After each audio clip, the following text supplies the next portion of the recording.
हाँ बच्चों, आज हम किसका रिवीजन स्टार्ट कर रहे हैं? इंडेस 19 का। इंडेस 19 किसका है? एम्प्लॉइज बेनिफिट का। तो एम्प्लॉइज बेनिफिट की अकाउंटिंग थोड़ी सी क्या है, टेडी है, तो सबसे पहले इसी को ले रहे हैं। एम्प्लॉइज बेनिफिट में क्या आता है? एम्प्लॉइज को आप क्या दो, कैश या इक्विवेलेंट, मतलब चेक वगैरह दे दो, और या फिर उसको क्या दे दो, गुड्स या सर्विसेज दे दी, तो भी वो क्या है, एम्प्लॉइज बेनिफिट में। मान लो कि मैं एडिडास हूं और मैंने अपने एम्प्लॉइज को क्या दे दिया, कुछ शर्ट दे दी, या जो भी अपना प्रोडक्ट बनाते हैं हम, जो भी कंपनी है वो अपना प्रोडक्ट दे दे, तो भी वो किसमें कवर होगा? एम्प्लॉइज बेनिफिट में। ताज होटल्स ने अपने एम्प्लॉइज को एक दिन स्टे करने के लिए दे दिया अपने ही एम्प्लॉय को होटल में, तो भी वो किसमें कवर होगा? एम्प्लॉइज बेनिफिट में। एम्प्लॉइज बेनिफिट किसको पे कर सकते हैं? एम्प्लॉइज को, उनके डिपेंडेंट्स को, उनके बेनिफिशियरीज को, और इंश्योरेंस कंपनीज को। इंश्योरेंस कंपनीज का तुम्हारा मेरे मेडिकल इंश्योरेंस, लाइफ इंश्योरेंस किसको दे दिया? सीधा इंश्योरेंस कंपनीज को दे दिया। तुम मेरे एम्प्लॉय हो, तो भी वो किसमें कवर होगा? एम्प्लॉइज बेनिफिट में। इन सबके बीच में और था बच्चों, ये डिपेंडेंट और बेनिफिशियरीज ऑफ एम्प्लॉइज, ठीक है, ये वाला और था, ठीक है, एम्प्लॉइज। उसके बाद में डायरेक्टर्स और other management personal. Income tax में आप कुछ भी मानो, इस एज के लिए क्या होगा? डायरेक्टर्स भी क्या माना जाएगा? एम्प्लॉय। इनकम टैक्स में आप डायरेक्टर को सैलरी एड में टैक्स नहीं करते हो, कहां टैक्स करते हो?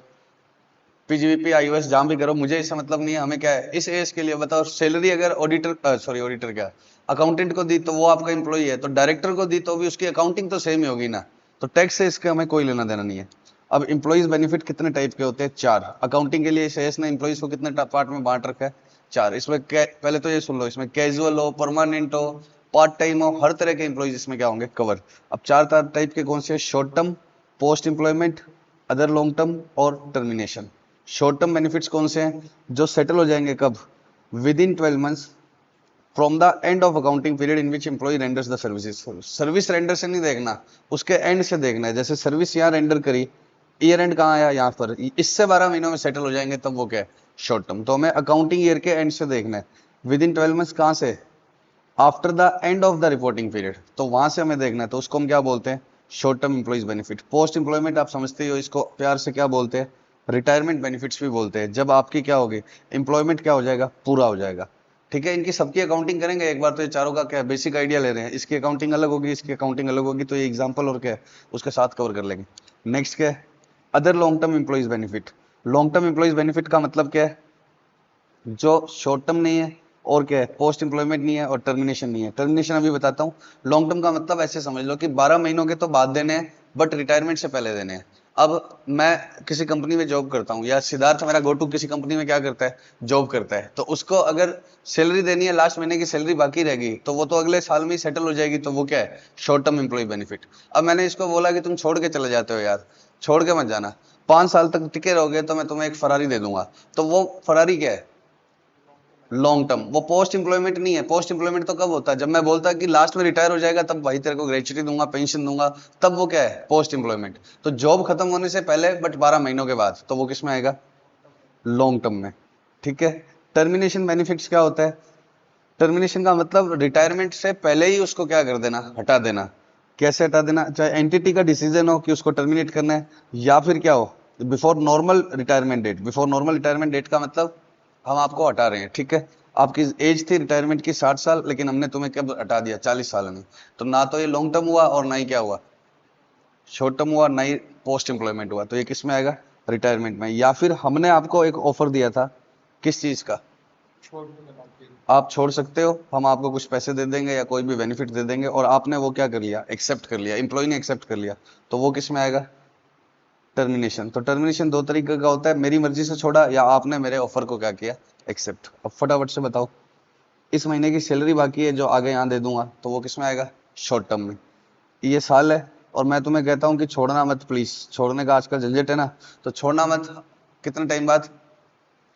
5 साल मेरे पास रुके रहे। 5 साल तो बहुत है, उसके बाद तो भले ही तुम चले जाना। समझ रहे हो क्या कह रहा हूँ? नलायक।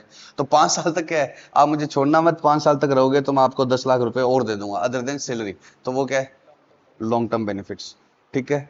आप अपना काम करो, लास्ट में जब बूढ़े हो जाओगे, लास्ट में 25 साल में आए, 60 साल में आप छोड़ना, और 60वें साल में जब बूढ़े हो जाओगे तो मैं आपको हर महीने पेंशन दिया करूंगा, या यहाँ ग्रेचुटी दूंगा, या पीएफ दूंगा। ये सब क्या है? Post employment. इनको रिटायरमेंट बेनिफिट्स भी बोलते हैं। और टर्मिनेशन का मतलब क्या है? यहाँ मेरे पास काम नहीं रहा भैया, अब मेरे आप छोड़ो, मैं खुद कह रहा हूँ कि मेरे को छोड़ो, तो मैं आपको हटा रहा हूँ कुछ कंपनसेशन देके, तो वो क्या है? Termination benefits. या बॉडी कंपनीज में वीआरएस स्कीम ओपन ही रहती है कि जो आदमी चाहे क्या ले सकता है, वॉलेंटरी रिटायरमेंट ले सकता है, जो चाहे वॉलेंटरी रिटायरमेंट ले सकता है, और आपने वो एक्सेप्ट कर लिया, तो उसके लिए जो मैं आपको कंपनसेशन या कोई भी बेनिफिट्स दे रहा हूँ वो क्या है, टर्मिनेशन बेनिफिट्स। अब हम एक एक करके इनकी क्या स्टार्ट करते हैं, accounting. Short term employees benefit. Short term employees benefit क्या होते हैं, ये आपको पहले ही बता दिया, विद इन 12 मंथ्स। ये एग्जाम्पल से ये पढ़ लेना, इसके अंदर क्वेश्चन किसके आते हैं, एक तो एनुअल लीव्स के और एक बोनस प्लान के। ठीक है, accounting for short term benefits की क्या कैरेक्टरिस्टिक है, एक तो इसमें डिस्काउंटिंग नहीं करनी पड़ती। मेन हमारा मुद्दा क्या होगा, लॉन्ग टर्म और पोस्ट एम्प्लॉयमेंट, उसमें क्या करना पड़ता है, 30 साल बाद पैसे देने हैं पोस्ट एम्प्लॉयमेंट में, तो उसकी क्या करनी पड़ती है, डिस्काउंटिंग। तो इसमें कोई डिस्काउंटिंग इन्वॉल्व नहीं है, कोई एक्चुरियल वैल्यूएशन भी इसमें कोई इन्वॉल्व नहीं है। ठीक है, अब शॉर्ट टर्म एम्प्लॉइज बेनिफिट को लाइबिलिटी रिकॉर्ड कर देंगे, जो अमाउंट ऑलरेडी पे कर दी उसके बाद। जैसे आपकी सैलरी कितने की है, 1 लाख रुपए की, और मैंने कैश अभी कितना दिया है, 80,000, तो बाकी को क्या रिकॉर्ड कर दूंगा, लाइबिलिटी। और अगर ज्यादा पे कर दिया तो क्या हो जाएगा, एसेट बन जाएगी, प्रीपेड एक्सपेंस। मान लो मैंने 1.20 दे दिया और है कितने का, 1 लाख का, तो वो वापस क्या हो जाएगा, प्रीपेड। 0.2 का, 20,000 का क्या हो जाएगा, प्रीपेड। अब डेबिट जो ये सैलरी हुआ है, इसको क्या करेंगे हम, जनरली तो किस में डालेंगे, P&L में। तो ये जो डेबिट हुआ है उसको क्या करना है, एक्सपेंस रिकॉर्ड करना है, अनलेस ये किसी और एसेट की कॉस्ट का पार्ट नहीं है। जैसे मैंने आपको किसके लिए रखा था, मेरा शॉपिंग मॉल बनाने के लिए स्पेसिफिकली आपको रखा था, तब ये पीपी की कॉस्ट का पार्ट हो जाएगा। या आप फैक्ट्री के वर्कर है, तो वो किसकी पार्ट हो जाएगा, इन्वेंट्री की कॉस्ट पर। तो जनरली तो ये एक्सपेंस ऑफ हो जाएगा, लेकिन अगर और कोई स्टैंडर्ड बोले तो उसके हिसाब से चला जाएगा। अब मेन टॉपिक स्टार्ट करते हैं, शॉर्ट टर्म पेड एब्सेंसेस। सबसे पहली बात, इसमें जो शॉर्ट टर्म में क्वेश्चन आते हैं वो किसके आते हैं, एक तो छुट्टियों की अकाउंटिंग है, जिसको हम क्या बोलते हैं, एब्सेंसेस या लीव। तो एक तो छुट्टियों की अकाउंटिंग के, और दूसरे किसके आते हैं, बोनस प्लान्स के। तो छुट्टियां दो तरह की होती है, एक एक्यूमुलेटेड और एक, एक्यूमुलेटेड के बाद तो तुक्का मार ही दे, दूसरा क्या होगा, नॉन एक्यूमुलेटेड। तो एक्यूमुलेटिंग लीव्स क्या होता है, जिनके बदले में आपको कोई ना कोई बेनिफिट मिलेगा। और नॉन एक्यूमुलेटेड का मतलब क्या है, जिसके बदले में आपको कोई बेनिफिट नहीं मिलेगा। अब एक्यूमुलेटेड दो तरह की होती है, वेस्टिंग और नॉन वेस्टिंग। वेस्टिंग का मतलब जिसके बदले में आपको क्या दूंगा, कैश। और नॉन वेस्टिंग का मतलब कैश नहीं, छुट्टी के बदले छुट्टी लेना। हर ऑर्गेनाइजेशन में होली दिवाली के अलावा कुछ छुट्टियां देनी पड़ेगी। भाई आज तुम्हारी तबीयत खराब होगी तो वो देख के होगी कि संडे को ही हो, नहीं, होली दिवाली संडे तो मिलते ही मिलते हैं। इसके अलावा भी कुछ छुट्टियों का रूल होता है कि आप 30 डेज की एक्स्ट्रा ऑफ ले सकते हो, कैजुअल लीव, सिक लीव, या इस नाम से ले सकते हो। अब मान लो इस साल मैंने आपको कितनी छुट्टियां देनी थी, 30 डेज। मैंने, मेरी कंपनी का रूल है, किसी का 40 हो सकता है, कि आप other than Holi Diwali Sunday जो ऑफ है उसके अलावा कितनी ले सकते हो, 30 डेज। अब आपने कितनी ली, 28 डेज। ठीक है, 28 डेज। अब 2 दिन का क्या होगा, मैं ले लेते हैं, कुछ नहीं मिलेगा, तो उसको क्या बोलेंगे, नॉन एक्यूमुलेटिंग। उसकी हम कोई अकाउंटिंग नहीं करेंगे, उसको क्या बोलते हैं हम, नॉन एक्यूमुलेटिंग। अब मैंने कहा नहीं नहीं, अगर आपने 2 छुट्टियां नहीं ली तो आपको अगले साल इन छुट्टियों के बदले में क्या मिल जाएगी, वापस से छुट्टी। तो बेनिफिट मिल रहा है तो फिर एक्यूमुलेटेड है, और benefit in the form of छुट्टी मिल रहा है तो क्या है, नॉन वेस्टिंग। मैं कहा छुट्टी नहीं मिलेगी भैया, काम बहुत होता है, अगले साल छुट्टी मत लेना, इन 2 छुट्टियों का क्या लेना, कैश ले लेना। तब हम इसको क्या बोलते हैं, वेस्टिंग। तब हम क्या बोलते हैं इसको, वेस्टिंग। अब हमें इसकी क्या सीखनी है, अकाउंटिंग। हमें इसकी क्या सीखनी है, अकाउंटिंग। सीधा इंस्टीट्यूट के क्वेश्चन के थ्रू सीखेंगे, कोई खास बात नहीं।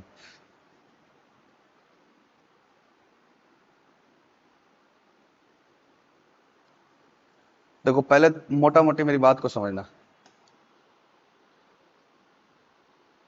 आपको मैंने यहाँ 30 डेज का ऑफ एंटाइटल था, कितने डेज का ऑफ एंटाइटल था, 30 डेज का। आपकी सैलरी इस साल भी 10 लाख है और अगली साल भी 10 लाख है, ठीक। आपने यहाँ कितनी छुट्टियां ली, 28 डेज की। इस वजह से आपने अगले साल कितनी ले ली, 32। मैं छुट्टी के बदले क्या दे रहा हूँ, छुट्टी। किसकी अकाउंटिंग सीख रहा हूँ मैं, वेस्टिंग की या नॉन वेस्टिंग की, नॉन वेस्टिंग की। वेस्टिंग तो क्या होता है, कैश। तो मैंने आपको अगले साल 2 छुट्टियां एक्स्ट्रा दे दी। अब आप मुझे बताओ, बेशक मैंने 10 लाख रुपए दोनों साल में आपको कैश पे किया है, लेकिन किस साल का एक्सपेंस ज्यादा होना चाहिए, फर्स्ट या सेकंड, फर्स्ट का। क्यों, क्योंकि यहाँ पर आपसे मैंने काम क्या लिया है, ज्यादा। यहाँ पर आपने मान लो कि साल में 360 दिन है, 30 छुट्टियां अलाउ थी, लेकिन आपने तो कितनी ली है, 28। 360 मान रहा हूं मैं, ठीक है, घटाना इजी हो जाएगा, 332 डेज। और अगले साल कितना है, 360 में से आपने कितनी छुट्टियां ली है, 32 डेज। तो कितने दिन काम, 328। तो इस साल काम ज्यादा हुआ है, तो इस साल एक्सपेंस भी क्या बुक होना चाहिए, ज्यादा बुक। और इस साल कम हुआ है तो एक्सपेंस क्या बुक होना चाहिए, कम। भले ही 10 लैक्स दिए हैं, लेकिन इस साल आपने काम ज्यादा किया है तो मेरा रेवेन्यू भी ज्यादा आया होगा, तो प्रॉपर मैचिंग करवानी है, तो रेवेन्यू के अगेंस्ट इस साल चार्ज ज्यादा होना चाहिए और इस साल कम होना चाहिए, भले ही मैंने इक्वल अमाउंट क्या की है, पे की है। तो अब हमें इसकी अकाउंटिंग कैसे करनी है, सुनना ध्यान से। 30 डेज और इधर 32 डेज, सैलरी कितनी है 10 लैक्स 10 लैक्स। तो मैं इधर एंट्री क्या करूंगा, पहले तो सैलरी टू बैंक कितने का 10 लैक्स का, और अगले साल भी सैलरी टू बैंक कितने से होगा 10 लैक्स से, क्योंकि बैंक से तो मैंने 10 लैक्स से पे किया है। अब यहाँ एक्सपेंस बढ़ाने के लिए मैं एंट्री क्या डाल दूंगा, सैलरी टू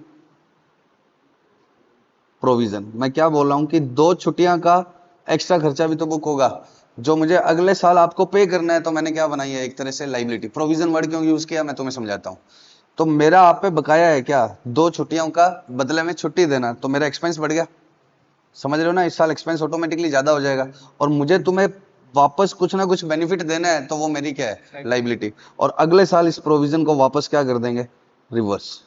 अगले साल इस प्रोविजन को वापस क्या कर देंगे, रिवर्स। तो क्या होगा बताओ, 10 लैक्स प्लस कुछ ज्यादा एक्सपेंस बुक हो गया, और नेक्स्ट ईयर में क्या है 10 लैक्स माइनस कुछ हो गया, तो वापस क्या हो गया, इस साल का एक्सपेंस क्या हो गया, कम हो गया। तो इससे अकाउंटिंग क्या हो जाएगी, प्रॉपर मैच हो जाएगी कि इस साल एक्स्ट्रा एक्सपेंस बुक हो गया और इस साल क्या हो गया, कम।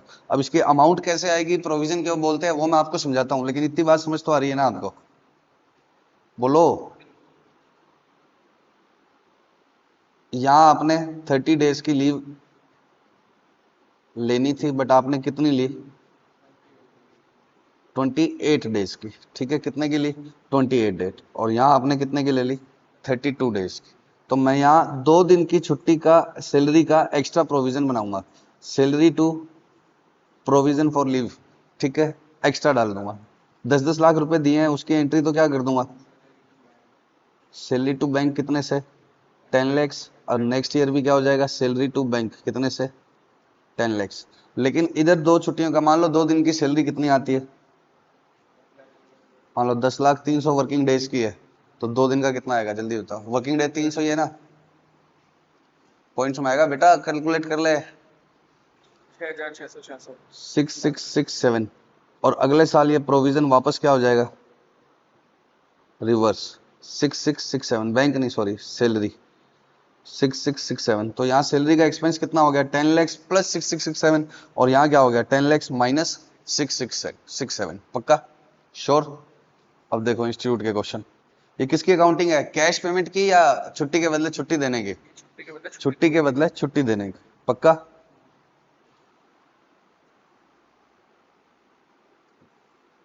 नॉन वेस्टिंग, क्या लिखा हुआ है नॉन वेस्टिंग, ये पेपर में लिख के आएगा क्या नॉन वेस्टिंग, पेपर में पता ही नहीं लगेगा किसका है, खाली अभी तो 19 में है माइंड तुम्हारा, तो ये लिख के नहीं आएगा, ठीक है। Mister Niranjan is working for infotech limited, consider the following particulars. दोनों सालों की सैलरी उसकी कितनी है 30 लैक्स, 300 दिन का उसको ऑफ अलाउ हुआ है, उसको 300 दिन काम होता है संडे वनडे को छोड़ के, तो 65 डेज संडे हॉलीडे फेस्टिवल में जाता है। इसके अलावा आपको कितनी छुट्टियां मिलती है 10, अभी नहीं दिख रहा क्या, इसके अलावा कितनी मिलती है 10।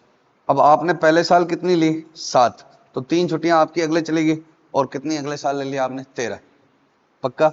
बेस्ड ऑन पास्ट एक्सपीरियंस हमें लग रहा है कि निरंजन अगले साल पूरी कितनी छुट्टियां ले लेगा 3। इस लाइन का क्या मतलब है मैं आपको बताऊंगा, एक्स्ट्रा वाली जो 3 है वो ले लेगा। अगर हमें लग रहा है कि वो एक्स्ट्रा वाली 3 नहीं लेगा तो कुछ और एक्सपेंस बुक होगा, एक बार तो हमने सिंपल क्वेश्चन लिया है कि जो था वो ले लेगा। तो अब बताओ 3 दिन की उसकी सैलरी कितनी आएगी, पहले साल की एंट्री क्या होगी, सैलरी टू बैंक 30 लैक्स। अब 3 दिन की सैलरी कितनी आएगी 30 लैक्स, कितने दिनों की सैलरी है 300 की, तो 3 दिनों की कितनी आ गई 30,000। तो फिर से इसी के अंदर ही 30 लाख लिख दिया इसने, और इसी के अंदर ही क्या लिख दिया 30,000। मैं आपको अलग अलग बता रहा था ना, सैलरी टू बैंक और salary to provision for salary, इसने एक साथ ही कर दिया, ये समझ गए। तो इस साल एक्सपेंस ज्यादा हो गया। अब अगले साल मैं आपको क्या कह रहा था, सैलरी टू बैंक कितने से, एम्प्लॉय बेनिफिट सैलरी तो है 30 लाख, और इसको रिवर्स कर दो वापस, तो प्रोविजन टू सैलरी कितने की 30,000। तो नेट सैलरी कितनी रह जाएगी अगले साल 2970, तो ये नेट कर दिया इसने। तो आप भी ऐसे क्या कर देना नेट, और प्रोविजन डेबिट बैंक तो उतने सही है, श्योर, बोलो बच्चों बोलो। अब एक बात बताओ बच्चों, अगर आपने इसको कितनी छुट्टियां दे रखी हैं यहां पर 30 डेज की, उसने ली कितनी 25 डेज, तो आपको उसके कितना बकाया है 5 डेज का।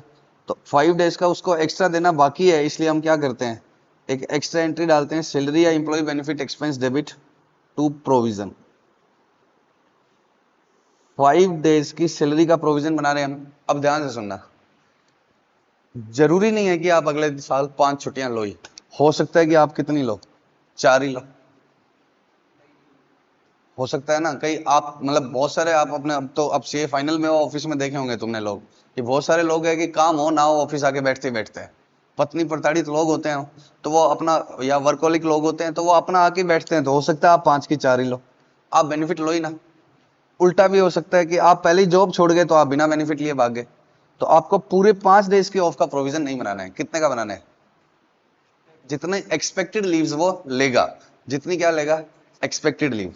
तो आपको पहले तो सैलरी टू बैंक तो फुल से ही कर देना है, सैलरी मतलब एम्प्लॉय बेनिफिट, वो तो 10 लाख देना ही है। अब प्लस जो प्रोविजन बनाना है ना, जितना उसका एंटाइटल्ड है उसका नहीं, जितने का वो बेनिफिट लेगा जो आपका एक्सपेक्टेशन है। अब मान लो उसकी कितनी छुट्टियां बाकी थी 5, बट आपको क्या लग रहा है कि वो 3 ही लेगा, तो आप प्रोविजन कितने का बनाओ 3 का। अमाउंट निकाल लेना, कोई बात नहीं, फालतू टाइम वेस्ट नहीं करते हैं। बस 10 लाख डिवाइड बाय 300 इंटू 3 का ही बनाओ, और अगले साल इसको रिवर्स कर दो। सर एक बात बताओ, बोलो, अगले साल उसने 4 ले ली तो, या 2 ही ली तो भी रिवर्स तो यही होगा। ये तो हम बेनिफिट्स का भी जब प्रोविजन बनाते हैं तो क्या होता है, अगले साल कम ज्यादा होता ही है, तो इसका मतलब गलत अकाउंटिंग थोड़ी होगी। बोलो आपने वारंटी क्लेम का इंडेक्स 37 में प्रोविजन बनाया, तो आपने बनाया ज्यादा, वो तो पक्की बात है आगे कुछ कम ज्यादा होगा ही होगा, लेकिन आपने जो बनाया है उसी को तो रिवर्स करोगे नेक्स्ट ईयर, तो रिवर्स हमेशा ये क्या होगा, उतना उतना ही होगा जितना आपने ऑलरेडी बनाया। श्योर। तो अब बताओ फटाफट से, फर्स्ट ईयर की एंट्री आप बच्चों क्या डालोगे, सैलरी मतलब इंप्लॉय बेनिफिट लिखना जो इंस्टीट्यूट का लिखा हुआ है, टू बैंक, पहले तो बैंक में क्या आ जाएगा जो आपने कैश किया, प्लस प्रोविजन फॉर लीव्स, ठीक है।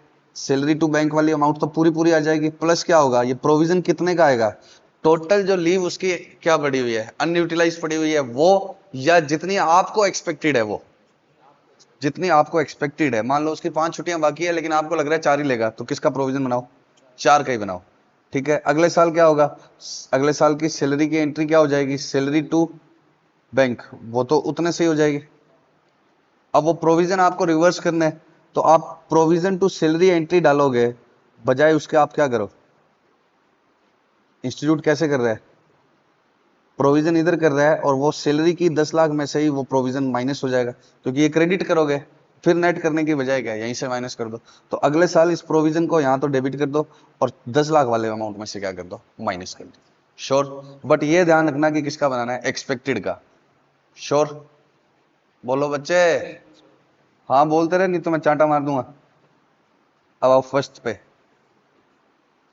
मिस्टर राजन कहाँ काम कर रहा है, इन्फोटेक में, सैलरी कितनी है उसकी 30 लाख, टोटल वर्किंग डेज कितने हैं 300, कितनी छुट्टियां देती है कंपनी 10, और कितनी उसने ले ली 8, ठीक है। Settled by way of payment, कैसे सेटल होगा, पेमेंट, तो वेस्टिंग है नॉन वेस्टिंग। अब एक बात बताओ, छुट्टी के बदले छुट्टी देनी है, छुट्टी के बदले कैश देना है, छुट्टी के बदले कैश देना है, कैश देना है। तो इसमें आपको ये नहीं देखना कि कितनी जो ले लेगा, क्यों, क्योंकि कैश तो ले ही लेगा, कैश तो वो ले ही लेगा। 5 छुट्टियां बाकी है तो ऐसा थोड़ी होगा अगली साल आप कैश भी कम नहीं 4 का ही दे दो, छुट्टी के बदले में छुट्टी देनी है तो हो सकता है आप 5 की कितनी लो 4। तो यहाँ क्या करना है आपको, अब मैं एक बार वापस सुन लो, वेस्टेड है तो क्या होगा, अनवेस्टेड है तो क्या होगा, सैलरी टू बैंक में तो कोई इशू ही नहीं है। अब जो एक्स्ट्रा आप लाइबिलिटी क्रिएट कर रहे हो, अगर आपको क्या देना है, कैश देना है, तो पहली बात तो उसको लाइबिलिटी बोलेंगे, क्योंकि प्रोविजन हम कब बोलते हैं, जब कुछ अनसर्टिनिटी इन्वॉल्व हो। तो कैश हमें देना है और वो पूरा पूरा ले ही लेगा, वो अगले साल जॉब भी छोड़ दे तो भी ये कैश तो लेके ही जाएगा। तो एक तो इधर वर्ड यूज करेंगे लाइबिलिटी ना कि प्रोविजन, और दूसरा ये 100% का बनाना है ना कि एस्टिमेट करना है। एस्टिमेट नहीं करना कि 5 छुट्टियों का बाकी है तो क्या अब तक 4 का ही ले, 5 का बाकी है तो 5 का ही, और ये क्या करना है एस्टिमेट, 5 के बजाय कितने का 4 का।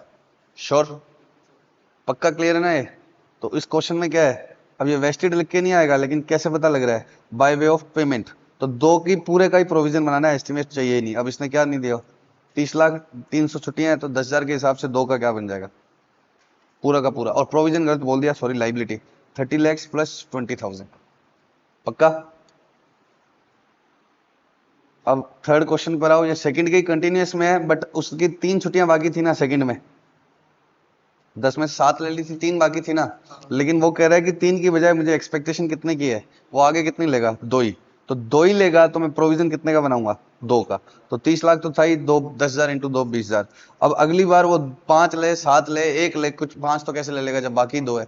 वो भले ही 1 ले तो भी क्या होगा, रिवर्स कितने का होगा, 20,000। तो आप क्या करना, इधर तो 30 लाख लिख देना, इधर ये वापस रिवर्स कर देना, या बैलेंस आ जाएगा। ये क्या आएगा, 30 लाख माइनस 20,000। श्योर?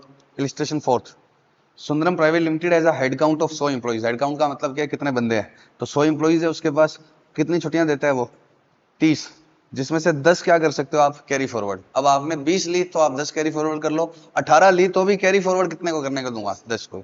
और 10 सिक लीव है, जिसमें से कितनी कैरी फॉरवर्ड करता है, 2। एवरेज अनयूटिलाइज कितनी बड़ी हुई है, 5 कैजुअल। और सिक लीव कितनी बची हुई है, 1। On an average it is found that number of such employees who would be claiming casual leaves, कितने लोग ही लेंगे, 30। बंदे तो मेरे पास बच्चे 100 है, लेकिन कितने ही लेंगे, सिर्फ 30 ही। बाकी 70 कहते हैं कि भले अनयूटिलाइज पड़ी है तो भी ऑफिस आएंगे, जान लगा देंगे। और ये 10 क्या है, सिक लीव। तो किसका प्रोविजन बनाओगे, पूरे 100 बंदों की जितनी अनयूटिलाइज पड़ी हुई है 5 उसका, या 30 इंटू 5 का। तो 30 इंटू 5 150 का, और 10 का क्या है, क्या सिक लीव कितनी बाकी है।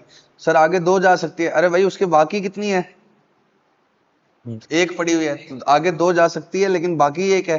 तो 10 इंटू 1। सर अमाउंट कहाँ गई, अमाउंट नहीं आएगी। क्यों नहीं आएगी, क्योंकि सैलरी की अमाउंट ही नहीं दे रखी, मैं कहां से निकालूं। अच्छा, ये लाइबिलिटी वर्ड गलत है, इंस्टीट्यूट का प्रोविजन बनाना। क्यों, क्योंकि छुट्टी के बदले क्या दे रहा है, छुट्टी। ठीक है, और एस्टिमेट किया ना, तो इस लाइबिलिटी की बजाय क्या लिख के आना, प्रोविजन। ये कर लेना, 5वां इजी सा है। ठीक है, चलो करा ही देता हूं, फिर तुम कहोगे छुड़वा देते। 100 एम्प्लॉई है, कितनी छुट्टियां देते हैं, 10 वर्किंग डेज। ठीक है, अनयूटिलाइज लीव कहां जा सकती है, 1 साल तक जा सकती है। अगर ये 1 से ज्यादा जाए तो ये नॉन उसमें आ जाएगा, किसमें, लॉन्ग टर्म में। सिक लीव पहले कौन सी ली जाएगी, करंट ईयर की, और बाद में कौन सी ली जाएगी, पिछले साल की। इसका मतलब क्या है, अगर मैं आपको हर साल 10 देता हूं तो आपने यहाँ 7 ही ली, और अगले साल भी 10 हो गई। अब अगले साल आपने 11 ली तो क्या होगा, 10 तो ये वाली यूज होगी और 1 पीछे वाली यूज होगी। तो पीछे वाली कितनी रहेगी, 2। 3 ले सकते थे, वो लैप्स हो जाएगी, क्योंकि कितने साल तक ही ले जा सकते हो, 1 साल तक।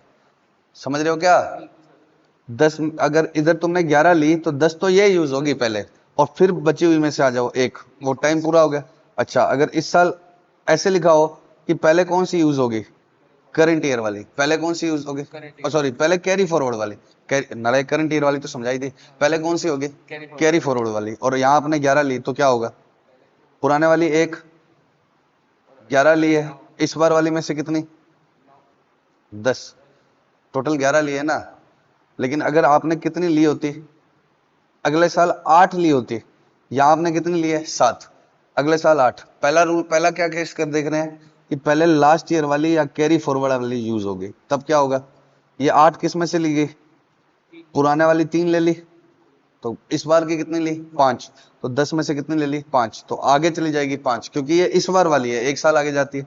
और अगर पहले क्या लिख दे, करंट ईयर वाली लेंगे तो क्या होगा, 10 में से 8 ये वाली ले ली, 2 कौन सी वाली ले ली, कैरी फॉरवर्ड वाली। अभी भी उसमें से कितनी बची हुई है, 1, लेकिन वो आगे नहीं जाएगी। क्यों नहीं जाएगी, क्योंकि आगे कितने साल ले जाता है, 1 साल। तो प्रोविजन की अमाउंट क्या हो जाएगी, चेंज इसके अकॉर्डिंग। क्योंकि अब प्रोविजन, अगर यहाँ पर प्रोविजन बना रहा होता तो इस केस में तो बनाना पड़ता, लेकिन सेकंड केस में नहीं बनाना। क्यों, क्योंकि अब बचा ही नहीं है। पक्का, तो ये खुद ही कह रहा है कि पहले कौन सी लेनी है, बोलो ना बच्चों, पिछले साल वाली। तो अब अगले साल मैनेजमेंट को क्या एक्सपेक्ट है, बची कितनी हुई है सबकी, 2 बची हुई है। और मैनेजमेंट को क्या लग रहा है कि 20% इंप्लॉय सिर्फ 1 ही छुट्टी आगे लेकर जाएंगे, 20% इंप्लॉय। तो टोटल इंप्लॉय कितने हैं,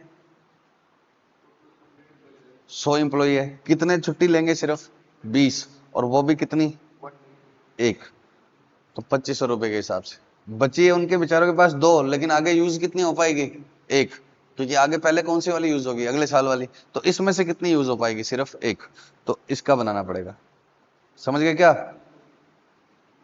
100 का 20% इंप्लॉइज, एक का ही क्यों बना रहे हैं, क्योंकि भले ही उसकी दो बची हुई है, हमें लग रहा है कि वो बेनिफिट किसका लेंगे, एक का ही, और 2500 पर डे सैलरी। 6 पर क्या कर लो, इंपॉर्टेंट मार्क। एसर लिमिटेड है 350 इंप्लॉइज, कितने इंप्लॉई है इसके पास, 350। एवरेज स्टाफ एट्रिशन रेट कितनी है, 6%। एट्रिशन रेट मतलब छोड़कर चले जाते हैं, उनकी बजाय हम फिर क्या रखते हैं, नए। एसर का ये प्लान है, 10 दिन की हम क्या देते हैं, छुट्टी, regardless of the date of hiring. अगर किसी को बीच में भी रखा है तो कितनी छुट्टियां अलाउ है, 10। ये फालतू का नकली का बात है, कोई अगर कोई मार्च में लगा है तो उसको 10 दिन की छुट्टी थोड़ी दे देंगे, लेकिन अब क्वेश्चन कह रहा है तो मानना पड़ेगा। कोई 22 मार्च को आया है तो वो तो वैसे ही क्या छुट्टी पे ही सैलरी ले जाएगा, लेकिन अब कह रहा है कि जिस दिन हायर की, regardless of date of hiring, हम 10 देते हैं। कंपनसेशन कितना है, 100% of employees salary, and unused vacation can be carried forward for 1 year. Unused को आप कितने टाइम तक ले जा सकते हो आगे, 1 साल तक। Unused vacation carried forward was 3 days पर एम्प्लॉय। पहले वाली कितनी है, ओपनिंग में ही कितना आ रहा है, पिछले साल वाली आगे कितनी आ रही है, 3। और एवरेज सैलरी कितनी है, 15,000 पर डे, और इसके लिए पिछले साल कितने का प्रोविजन बनाया था हमने, 65 का। अब ये क्वेश्चन क्या है, बीच का है, कि पिछले साल से पहले से ही कितना हम प्रोविजन या एक्रूड एक्सपेंस करके ला रहे हैं, 65 लैक्स। कितना ला रहे हैं, 65। और आगे आप कितनी कैरी फॉरवर्ड कर सकते हो, 3। सॉरी, कर तो 1 साल तक कर सकते हो, और पहले से कितनी आ रही है, इस साल की अकाउंटिंग करनी है तो यहां तो प्रोविजन बनाना है, लेकिन पहले से ही कितनी छुट्टियां आ रही है, 3 आ रही है। पहले से कितनी आ रही है, 3, और 15,000 के हिसाब से उनका प्रोविजन आ रहा है 65 लैक्स। और इस बार इंप्लॉइज ने कितनी ली, 9 छुट्टियां ली। इस बार इंप्लॉइज ने कितनी ली, 9। दे कितनी सकते थे, 10। तो कुछ नहीं लिखा होगा तो आप क्या मानोगे, फीफो, कि पहले पहले वाली यूज होगी, तो पक्का। और सैलरी कितनी इंक्रीज होती है हर साल, 10%। अब बताओ लाइबिलिटीज एक्सपेंस वगैरह कैसे बुक करने हैं, तो पहले तो बताओ पहले से कितनी आ रही है, मतलब छुट्टियां की, एक एक बंदे की छुट्टी बताओ, 3 डेज की, 10 इस बार की और होगी।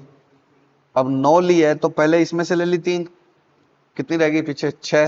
तो 10 में से 6 ले ली, तो आगे अब कितने का प्रोविजन चाहिए, 4 का। तो आगे कितना लेकर जाएगा, 4। इसने बोला हुआ है कि क्या मानो, फीफो, तो कितना जाएगा, 4। अब कितने बंदों का जाएगा, अभी 350 है मेरे पास, अभी कितने हैं, 350, लेकिन 6% तो छोड़ ही जाएंगे, वो बेनिफिट ही नहीं ले पाएंगे। भाई अगले साल छुट्टी के बदले छुट्टी तो तब लोगे ना जब रुकोगे, रुकोगे ही नहीं तो किस कहां से ले लोगे। तो 94% और 4, तो इनके कितने दिनों का प्रोविजन माना है, 1361 मैन डेज। ठीक है, वुमेन भी होगी, लेकिन अब क्या है, मैन डेज। उसके बाद क्या है, तो मैं क्या करूं, लिखा है, मेरे को क्या करूं, न्यू कॉमर्स कितने का, 10। नए वाले आए उनको साल की 10 मिलती है, बीच में आया महीने के एंड में आया जब भी 10। उन्होंने कितनी ले ली, 9। उनका ओपनिंग कहाँ गया, तो वो था ही नहीं, न्यू कॉमर्स है, पक्का 1। और कितने बंदे हैं ये, 350 का 6%, ये कहां से आया, जब 6% ये छोड़कर गए तो हमने उनको 6% उनकी जगह, ये 350 में से 94 बच गए, तो जो 6% छोड़ के गए तो 6% नए भर्ती भी तो किए होंगे, काम के लिए आदमी तो चाहिए ही ना। पक्का आज तुम्हारा सफाई वाला चला गया तो अगले दूसरा सफाई वाला भी तो रखा होगा, 1। नालायक, सफाई वालों को ऐसे बेनिफिट मिलते हैं क्या, बड़े स्टाफ हो तो, बिल्कुल। कितना आ गया, 21। अरे समझ गए क्या, तो टोटल कितने का प्रोविजन माना है, 1316 और 21 डेज, 1337। 15,000 थी सैलरी लास्ट ईयर की, इस बार बढ़ के कितनी होगी, 16,500। देखो आसान बनाता है इंस्टीट्यूट, क्यों, क्योंकि ये बंदे क्या है, एक्सपीरियंसड है, इनकी सैलरी अलग होगी, ये बंदे इनएक्सपीरियंसड है, इनकी सैलरी क्या होगी, अलग। वो कह रहे नहीं नहीं ऐसे नहीं करते, सीधा कितने से चलो, 16,500। तो कितने का प्रोविजन चाहिए मुझे, 1337 इंटू 16,500, 2206560,550। पक्का। तो ये तो इस बार का एंड का बना दिया, ये तो इस बार के कौन से बना दिया, एंड का। और पिछली बार वाले का क्या किया, पेमेंट कर दी। पेमेंट कैसे कर दी, पेमेंट इसलिए कर दी क्योंकि ये पेड भी लिख रहा है साथ में, कि पेड वेकेशन है। ठीक है, रिवर्स नहीं करना, पिछली बार वालों की क्या कर दी, पेमेंट, तो रिवर्स नहीं करनी, पेड वेकेशन कर लोगे। चलो, तो ये नॉन एक्यूमुलेटिंग का कुछ करना ही नहीं है, क्यों नहीं करना है, क्योंकि हम कोई बेनिफिट ही नहीं दे रहे, तो हम क्यों लाइबिलिटी बनाए। तो ये समझ में आ गया पूरा पूरा, पक्का। अब आगे क्या स्टार्ट करते हैं, प्रॉफिट शेयरिंग या बोनस प्लान। बोनस प्लान क्या होता है कि हम साल के एंड में जब जितना भी प्रॉफिट आएगा उसका 2-5% क्या दे देंगे, सभी स्टाफ को क्या दे देंगे, बोनस, और अगले साल के अंदर ही दे देंगे, क्योंकि प्रॉफिट फाइनल होते होते जैसे ये 31 मार्च है, ये क्या है बच्चों,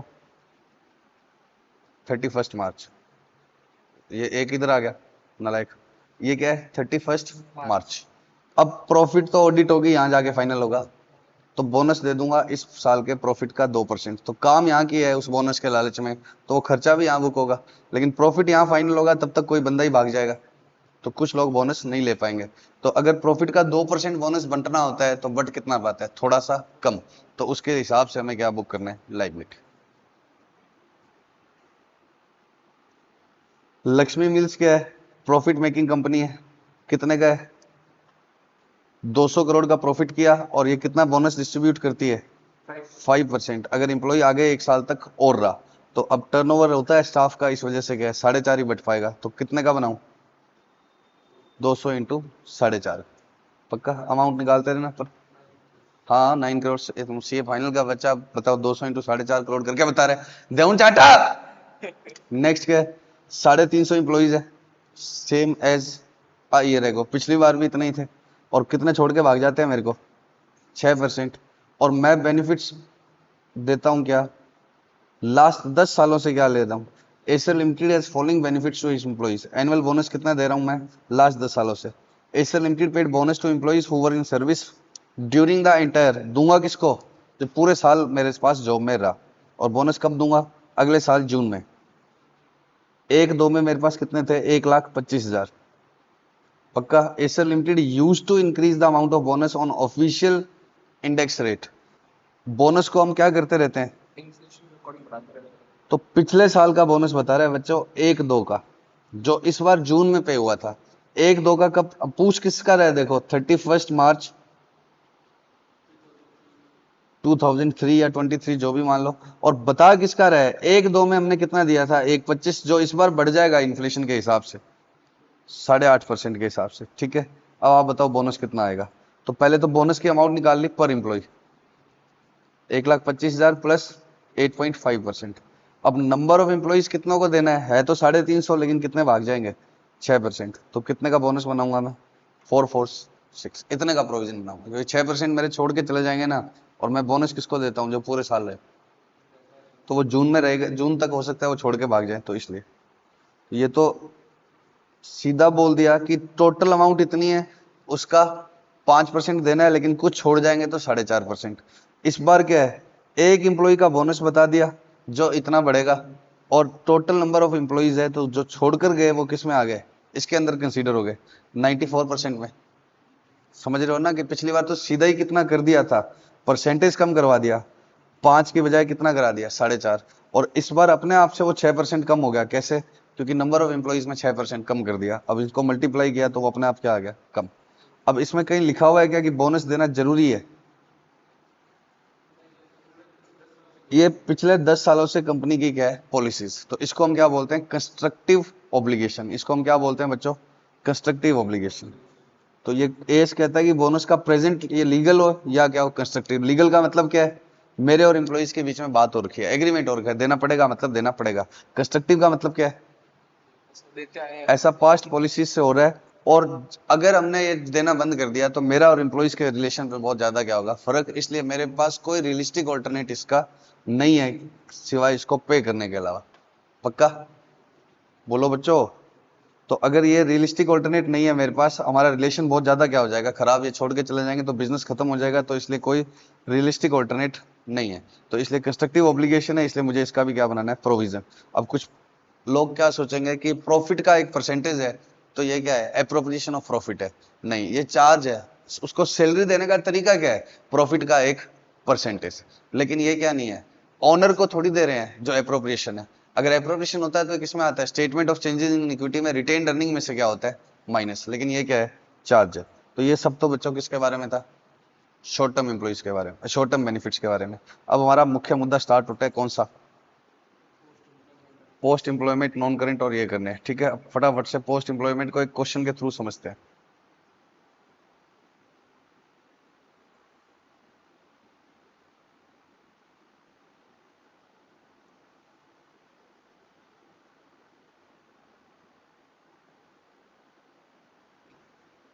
पोस्ट एम्प्लॉयमेंट का मतलब क्या होता है बच्चों?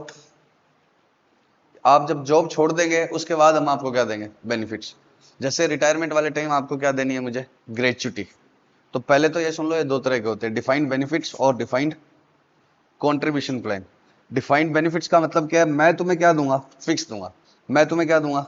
फिक्स पैसे कि रिटायरमेंट वाले दिन तुम्हारी ग्रेच्युटी 30 लाख है तो मैं तुम्हें कितने दूंगा? 30।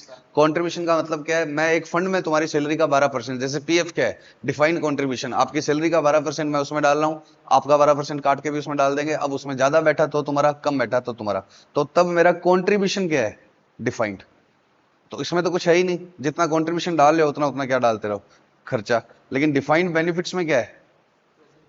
जो मैं तुम्हें 50 लाख फिक्स देने हैं तो इसकी अकाउंटिंग थोड़ी क्या होती है? टेडी। और उसके लिए कौन सा मेथड होता है? पीयूसीएम, प्रोजेक्टेड यूनिट क्रेडिट मेथड, जो भी हम सीखेंगे। ठीक है, बताओ रिस्क किसके अंदर? इंप्लॉइज के ऊपर है।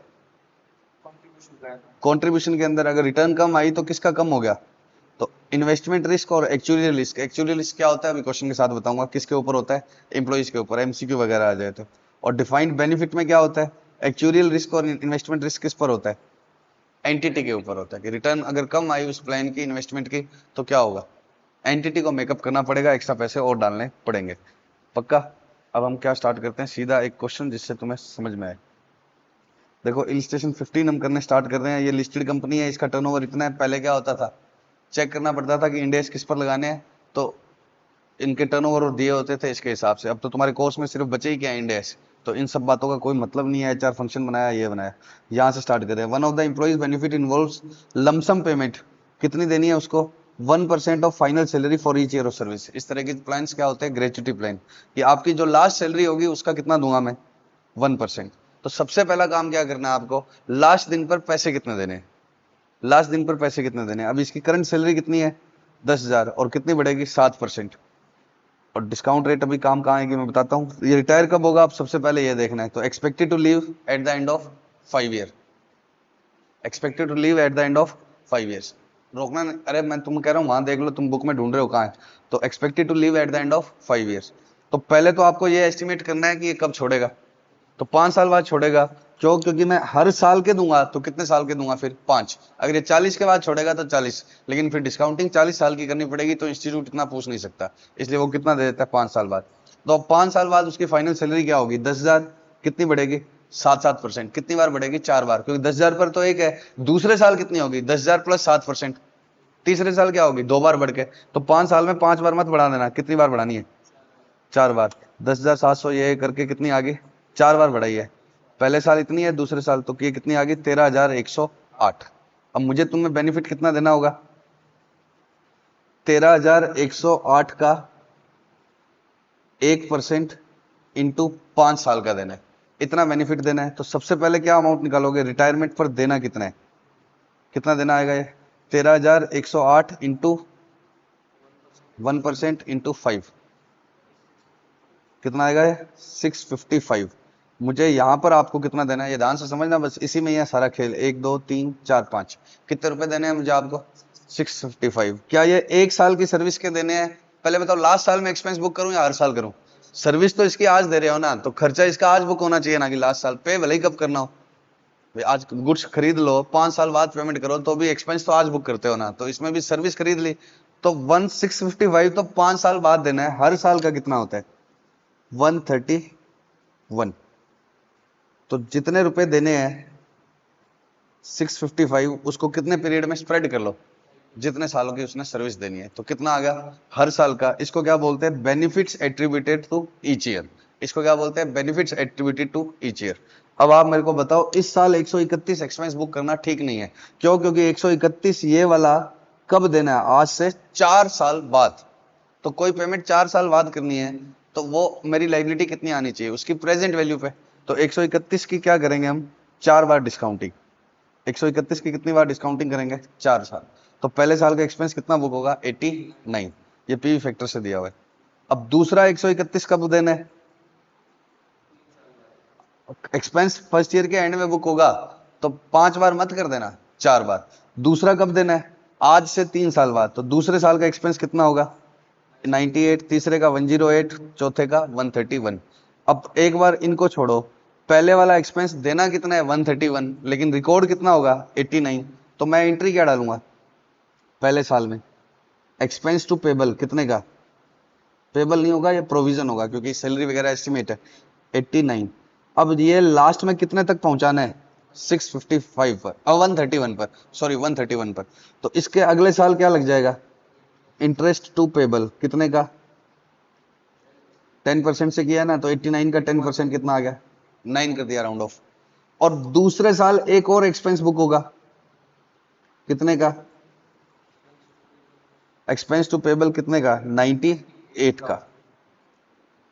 अब आप मेरे को एक बात बताओ, ये कितनी बार डिस्काउंटेड था, 4 बार, फिर उसमें एक इंटरेस्ट और लग गया, तो ये अब कितनी बार डिस्काउंटेड रहेगा, 3 बार। और ये दूसरे वाला कितना है, 3 बार ही डिस्काउंटेड। आप समझ रहे हो क्या, कि पहले मैं इसको कहां लेकर आया, यहां पर, तो ये आ गई वैल्यू 89। अब इसके ऊपर एक साल आगे ले गया, इंटरेस्ट लगा दिया, तो ये वाला बेनिफिट 98 हो गया। और दूसरे वाला कितनी बार ही डिस्काउंटेड है, 3 बार, तो ये दोनों हमेशा क्या हो जाएंगे, बराबर हो जाएंगे। तो अब अगले साल किस पर इंटरेस्ट लगेगा, इस 89 पर भी, और 9 पर भी, और 98 पर भी। और अगले साल एक एक्सपेंस और बुक हो जाएगा, पक्का। तो इसके लिए ये एक टेबल बनाता है जिसको ढंग से समझना। पहले साल कितना एक्सपेंस बुक होगा 89, इसकी एंट्री क्या होगी, एक्सपेंस टू प्रोविजन, ठीक है। और ये प्रोविजन कहाँ आएगा, लॉन्ग टर्म प्रोविजंस में, नॉन करंट लाइबिलिटीज में लॉन्ग टर्म प्रोविजंस, ठीक है। अगले साल इस 89 पर क्या लगा, इंटरेस्ट, और दूसरा 131 का 3 बार का डिस्काउंटेड। अब आराम से सोच के बोलना, ये क्या है 131 कितनी बार डिस्काउंटेड, 3 टाइम्स। ये क्या है 131 कितनी बार डिस्काउंटेड, 4 टाइम्स, नालायक 2 टाइम्स, 4 टाइम्स। अब इसमें ये क्या लगा दिया इसने, एक बार का इंटरेस्ट, तो ये दोनों मिलकर क्या है 131, 3 बार डिस्काउंट। और ये 98 और ये 98 जुड़ गया, तो इसमें एक्चुअली क्या बच गया ऑब्लिगेशन, 131 3 टाइम्स डिस्काउंटेड, बट कितने 131, 2, कितने 131, 2। एक तो ये था 4 बार डिस्काउंट, और फिर एक बार इंटरेस्ट लग के कितनी बार डिस्काउंट रह गया, 3 बार। बस यही है समझने का, ध्यान से समझ लो थोड़ा सा। 89 कितनी बार डिस्काउंटेड है, 4 बार, फिर वापस इस पे इंटरेस्ट लगा दिया तो क्या हो गया 3 बार, और ये पहले से ही 3 बार डिस्काउंटेड है। तो ऑब्लिगेशन की वैल्यू क्या हो गई, 2 131 हो गए इसमें, और कितनी बार डिस्काउंटेड हो गए, 3 बार। अब अगले बार बताओ, इसके अंदर ऑलरेडी क्या है, कितने 131 है, 2, और कितनी बार डिस्काउंटेड है, 3 टाइम्स। अब इस पर एक इंटरेस्ट चढ़ा दिया, तो ये 2 131 कितनी बार रह गए, 2 टाइम्स। और ये 108 कहां से आया, ये इस साल का 131 कितनी, ये जो इस साल का 131 है वो 2 बार डिस्काउंट करके आया है, तो इसके ये दोनों मिलाकर क्या है, 2 131 कितनी बार डिस्काउंटेड, 2 टाइम्स, और एक और जुड़ गया, तो इसके अंदर कितने हो गए 3 131 डिस्काउंटेड 2 टाइम्स। अब इससे मुझे कुछ रूल ड्रॉ करना है, नहीं भी समझ में आया तो वापस सुनना, ठीक है, वापस सुनना, कोई टेंशन की बात नहीं। अभी उस क्वेश्चन पर आ जाएंगे हम वापस से। मान लो मुझे ईयर एंड पे 5 साल बाद आपको कितने रुपए देने हैं, 10,000। जो 655 आया था ना, वो कितना है 10,000। तो पहले तो मैं इसको क्या करूंगा, 5 साल में बराबर बराबर, इस 2-2 हजार को मैं क्या बोलूंगा, benefits of each year, benefits attributed to each year. अब मैं 2000, ये वाले 2000 कब देने हैं मुझे, आज से 4 साल बाद। तो मैं एंट्री क्या डालूंगा, एम्प्लॉइज बेनिफिट एक्सपेंस, इसको क्या बोलते हैं, करंट सर्विस कॉस्ट। ये करंट ईयर की सर्विस कॉस्ट तो इतनी है, टू प्रोविजन कितने का, 2000 की पीवी, कितनी बार डिस्काउंट करके, 4 टाइम्स, ठीक है। नेक्स्ट ईयर क्या आएगा, नेक्स्ट ईयर सेकेंड ईयर में एक नया एम्प्लॉइज बेनिफिट आएगा, कितने का, एक एंट्री और डलेगी 2000 डिस्काउंटेड एक्सपेंस, एक्सपेंस की एंट्री बता दो, ये होगी। अब अगले साल एक्सपेंस और क्या डलेगा, इंटरेस्ट टू प्रोविजन, इस 4 टाइम्स डिस्काउंटेड पर एक इंटरेस्ट लग जाएगा, तो क्या हो जाएगा ये भी 3 टाइम्स डिस्काउंटेड। तो आप मुझे ये बताओ 2 साल बाद कितने 2000 रहेंगे। ऑब्लिगेशन की सीधी वैल्यू निकालनी हो तो कैसे आएगा, 2 बार 2000 हो जाएंगे इसमें, और डिस्काउंटेड कितनी बार होंगे 3 टाइम्स। पहले साल के एंड में लाइबिलिटी कितने की हुआ करेगी, पहले साल के एंड में लाइबिलिटी डिस्काउंटेड 4 टाइम्स। 4 टाइम्स कैसे आएगा, अगर 5 साल दूर है तो उसमें से एक कम कर देना, 5 साल दूर है तो उसमें से क्या कम कर देना, एक, क्योंकि हम यहां से तो 4 बार ही डिस्काउंट कर रहे हैं। अब दूसरे साल के एंड में क्या होगा, डिस्काउंटेड तो कितनी बार रह जाएगा, लेकिन अमाउंट कितनी है, 1 2000 या 2 2000। तीसरे साल के एंड में प्रोविजन कितने का हो जाएगा, टोटल प्रोविजन 2000 कितने हो जाएंगे इसमें, 3। तीसरे साल के एंड में 3 हो जाएंगे ना, एक ये वाला, एक ये वाला, एक ये वाला। ये पहले 4 बार डिस्काउंट करा हुआ था, यहां पर 4 बार डिस्काउंट किया हुआ था, यहां पर 3 बार। तो तीसरे साल के एंड में कितनी बार डिस्काउंटेड रह जाएंगे, 2 बार। समझ रहे हो क्या इस बात को। तो लाइबिलिटी के बैलेंस कैसे आएगा, आप सीधा बताना। अगर कोई ऑब्लिगेशन मुझे एम्प्लॉय आया 25 साल में, ग्रेच्युटी तो असल में 60 साल बाद देनी है ना उसको, तो 35 साल बाद वो रिटायर होगा। अब मान लो ग्रेच्युटी की अमाउंट है 35,000, तो हर साल कितना एक्सपेंस बुक होगा, 1000। तो यहाँ लाइबिलिटी कितने की होगी, 1000 कितनी बार डिस्काउंटेड, 34 टाइम्स। अगले साल लाइबिलिटी की अमाउंट कितनी होगी, 1000 कितने हो जाएंगे, 2, और कितनी बार डिस्काउंटेड, 33 टाइम्स। तीसरे साल कितना हो जाएगा, 1000 तो कितने हो जाएंगे, 3, और डिस्काउंटेड कितना, 32 टाइम्स। इस तरह से प्रोविजन बढ़ता रहेगा। तो अब मेरे को एंट्री क्या करनी है, फटाफट से बताओ बुक्स में। इसमें तो ये चार्ट बना के ही देना आपको, एंट्रीज पूछता ही नहीं है, लेकिन पूछ ले तो एंट्रीज क्या करोगे, फटाफट से बताओ। Employees benefit expense debit to provision. अब एम्प्लॉइज बेनिफिट इस एक्सपेंस को क्या बोलते हैं, CSC, करंट सर्विस कॉस्ट। ये हर साल यही एंट्री डलेगी, और इसकी एंट्री क्या डलती जाएगी, इंटरेस्ट टू प्रोविजन। तो ऐसे करके ये लास्ट में कितने पर पहुंच जाएगा, 655 पर। 2 रुपए का अंतर किसकी वजह से आ रहा है, राउंडिंग ऑफ, और फिर पे कर देंगे तो ये हो जाएगा। अब CSC, अब इसका नाम पता है क्या रखना है, PVDBO, present value of defined benefit obligation.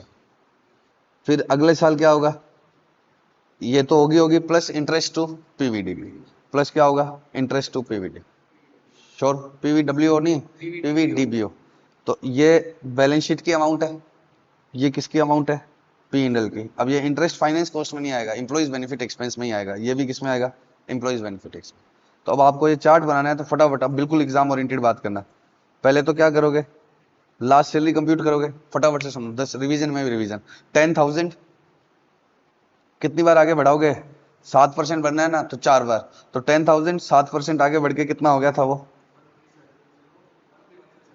13,108, ठीक है। अब लास्ट सैलरी का कितना देना है, 1%, और कितने सालों का, जितने साल काम किया है। तो यहाँ 5 ही करोगे, सैलरी भले ही कितनी बार आगे बढ़ाई है, 4 बार, लेकिन काम तो 5 साल किया है। तो ये तो 655 आ गया। अब 655 बाय 5 करोगे तो 131 को क्या बोलते हैं, benefits attributed to each year. फिर आप सबसे पहले क्या करना, इनकी डिस्काउंटेड वैल्यू निकाल लेना। किसकी डिस्काउंटेड वैल्यू निकाल लेना, हर 131 की। अब पहले वाला एक्सपेंस कितनी बार डिस्काउंट करना है, 4 बार। तो आप कैसे करोगे, अब पहले 4 बार वाला थोड़ी लिखोगे, आप लास्ट वाला 0 डिस्काउंट करना है। लास्ट वाला एक्सपेंस कब बुक होगा बताओ, लास्ट साल का एक्सपेंस यहीं बुक होगा। तो आप पीवी तो आप बराबर बराबर करके निकालते हो ना, तो आप उल्टे लग जाना, पहले कौन सा लिख देना, 1। सीधा एसएफएम में आप यहाँ 0.909 लिखते हो, यहाँ मत लिखना, पहले क्या लिख देना, 1। फिर उल्टे उल्टे उल्टे लिखते जाना, एसएफएम का अपोजिट करते रहना। और क्या ध्यान रखना, यहाँ पर क्या लिखना है, 1, फिर उल्टा 0 equal to equal to equal to equal to. ये वैल्यूज आगे, ये वैल्यूज सीधा किस चार्ट में बिठा देना, यहाँ पर क्या लिख देना है, CSC। जो ये निकाला आपने, इसी को किस नाम से लिख देना इधर, CSC। और फिर इंटरेस्ट, कसम खा लो पहले साल लगा देते हैं बच्चे पेपर में नर्वसनेस के कारण, पहले साल ये दोनों नील है इंटरेस्ट, क्योंकि पहले साल के तो एंड में एक्सपेंस बुक किया है ना, इंटरेस्ट नहीं आएगा। ये इधर कैरी फॉरवर्ड, इसका इंटरेस्ट, और वो CSC वाला कॉलम आपका पहले से भरा हुआ है, फिर टोटल आ गया। ये इधर कैरी फॉरवर्ड, इसका इंटरेस्ट, CSC वाला तो पहले से भरा हुआ है, समझ गए। और ऐसे बना देना, ठीक है। एंट्रीज पूछे तो क्या बोल देना, हर साल की, CSC टू PVDBO ये वाली अमाउंट, इंटरेस्ट टू PVDBO ये वाली अमाउंट, लास्ट में PVDBO टू बैंक। श्योर, पक्का पक्का ना। ये इसका क्या है, सबसे टेढ़ा वाला पार्ट है। अब एक्चुरियल गेन की बात करते हैं, सुनना ध्यान से। वो बोला था ना उसमें एक्चुरियल रिस्क किस पर आ जाता है, एम्प्लॉय पर, किसमें, डिफाइंड कंट्रीब्यूशन में, और डिफाइंड बेनिफिट्स में किस पर रहता है, एंटिटी पर। अब मैंने सोचा था लास्ट सैलरी तुम्हारी ऐसे ऐसे बढ़ेगी 7%। अब तुमने जी जान से काम किया और तीसरे साल मेरे पे दबाव डाल दिया। क्या डाल दिया कि सैलरी बढ़ाओ, नहीं तो एसटीसी कराओ, बहुत इंप्लॉयर है। मैं कहा बेटा बात मान, थोड़ा बढ़ा दी मैंने, अब क्या करूं। तो मैंने बढ़ा दी तो लास्ट सैलरी भी अकॉर्डिंगली क्या होगी, चेंज। तो मेरी लास्ट सैलरी कितनी थी उस क्वेश्चन में, 1, भैया ये बच्चा बोल रहा है मेरे को नहीं पता, 13108। उसका 1% इंटू 5 से बुक करा हुआ है खर्चा। अब तुम्हारी लास्ट सैलरी भी एक्सपेक्ट यहाँ पर क्या हो गया, ज्यादा हो गया, तो इस वजह से क्या हो गया, ये मान लो 15,000 हो गया। तो 15,000 का 1% इंटू 5, तो मेरे तो हर साल के एक्सपेंस क्या हो गए, रिवाइज। तो मैं यहां तक का वापस क्या बनाऊंगा, PVDBO।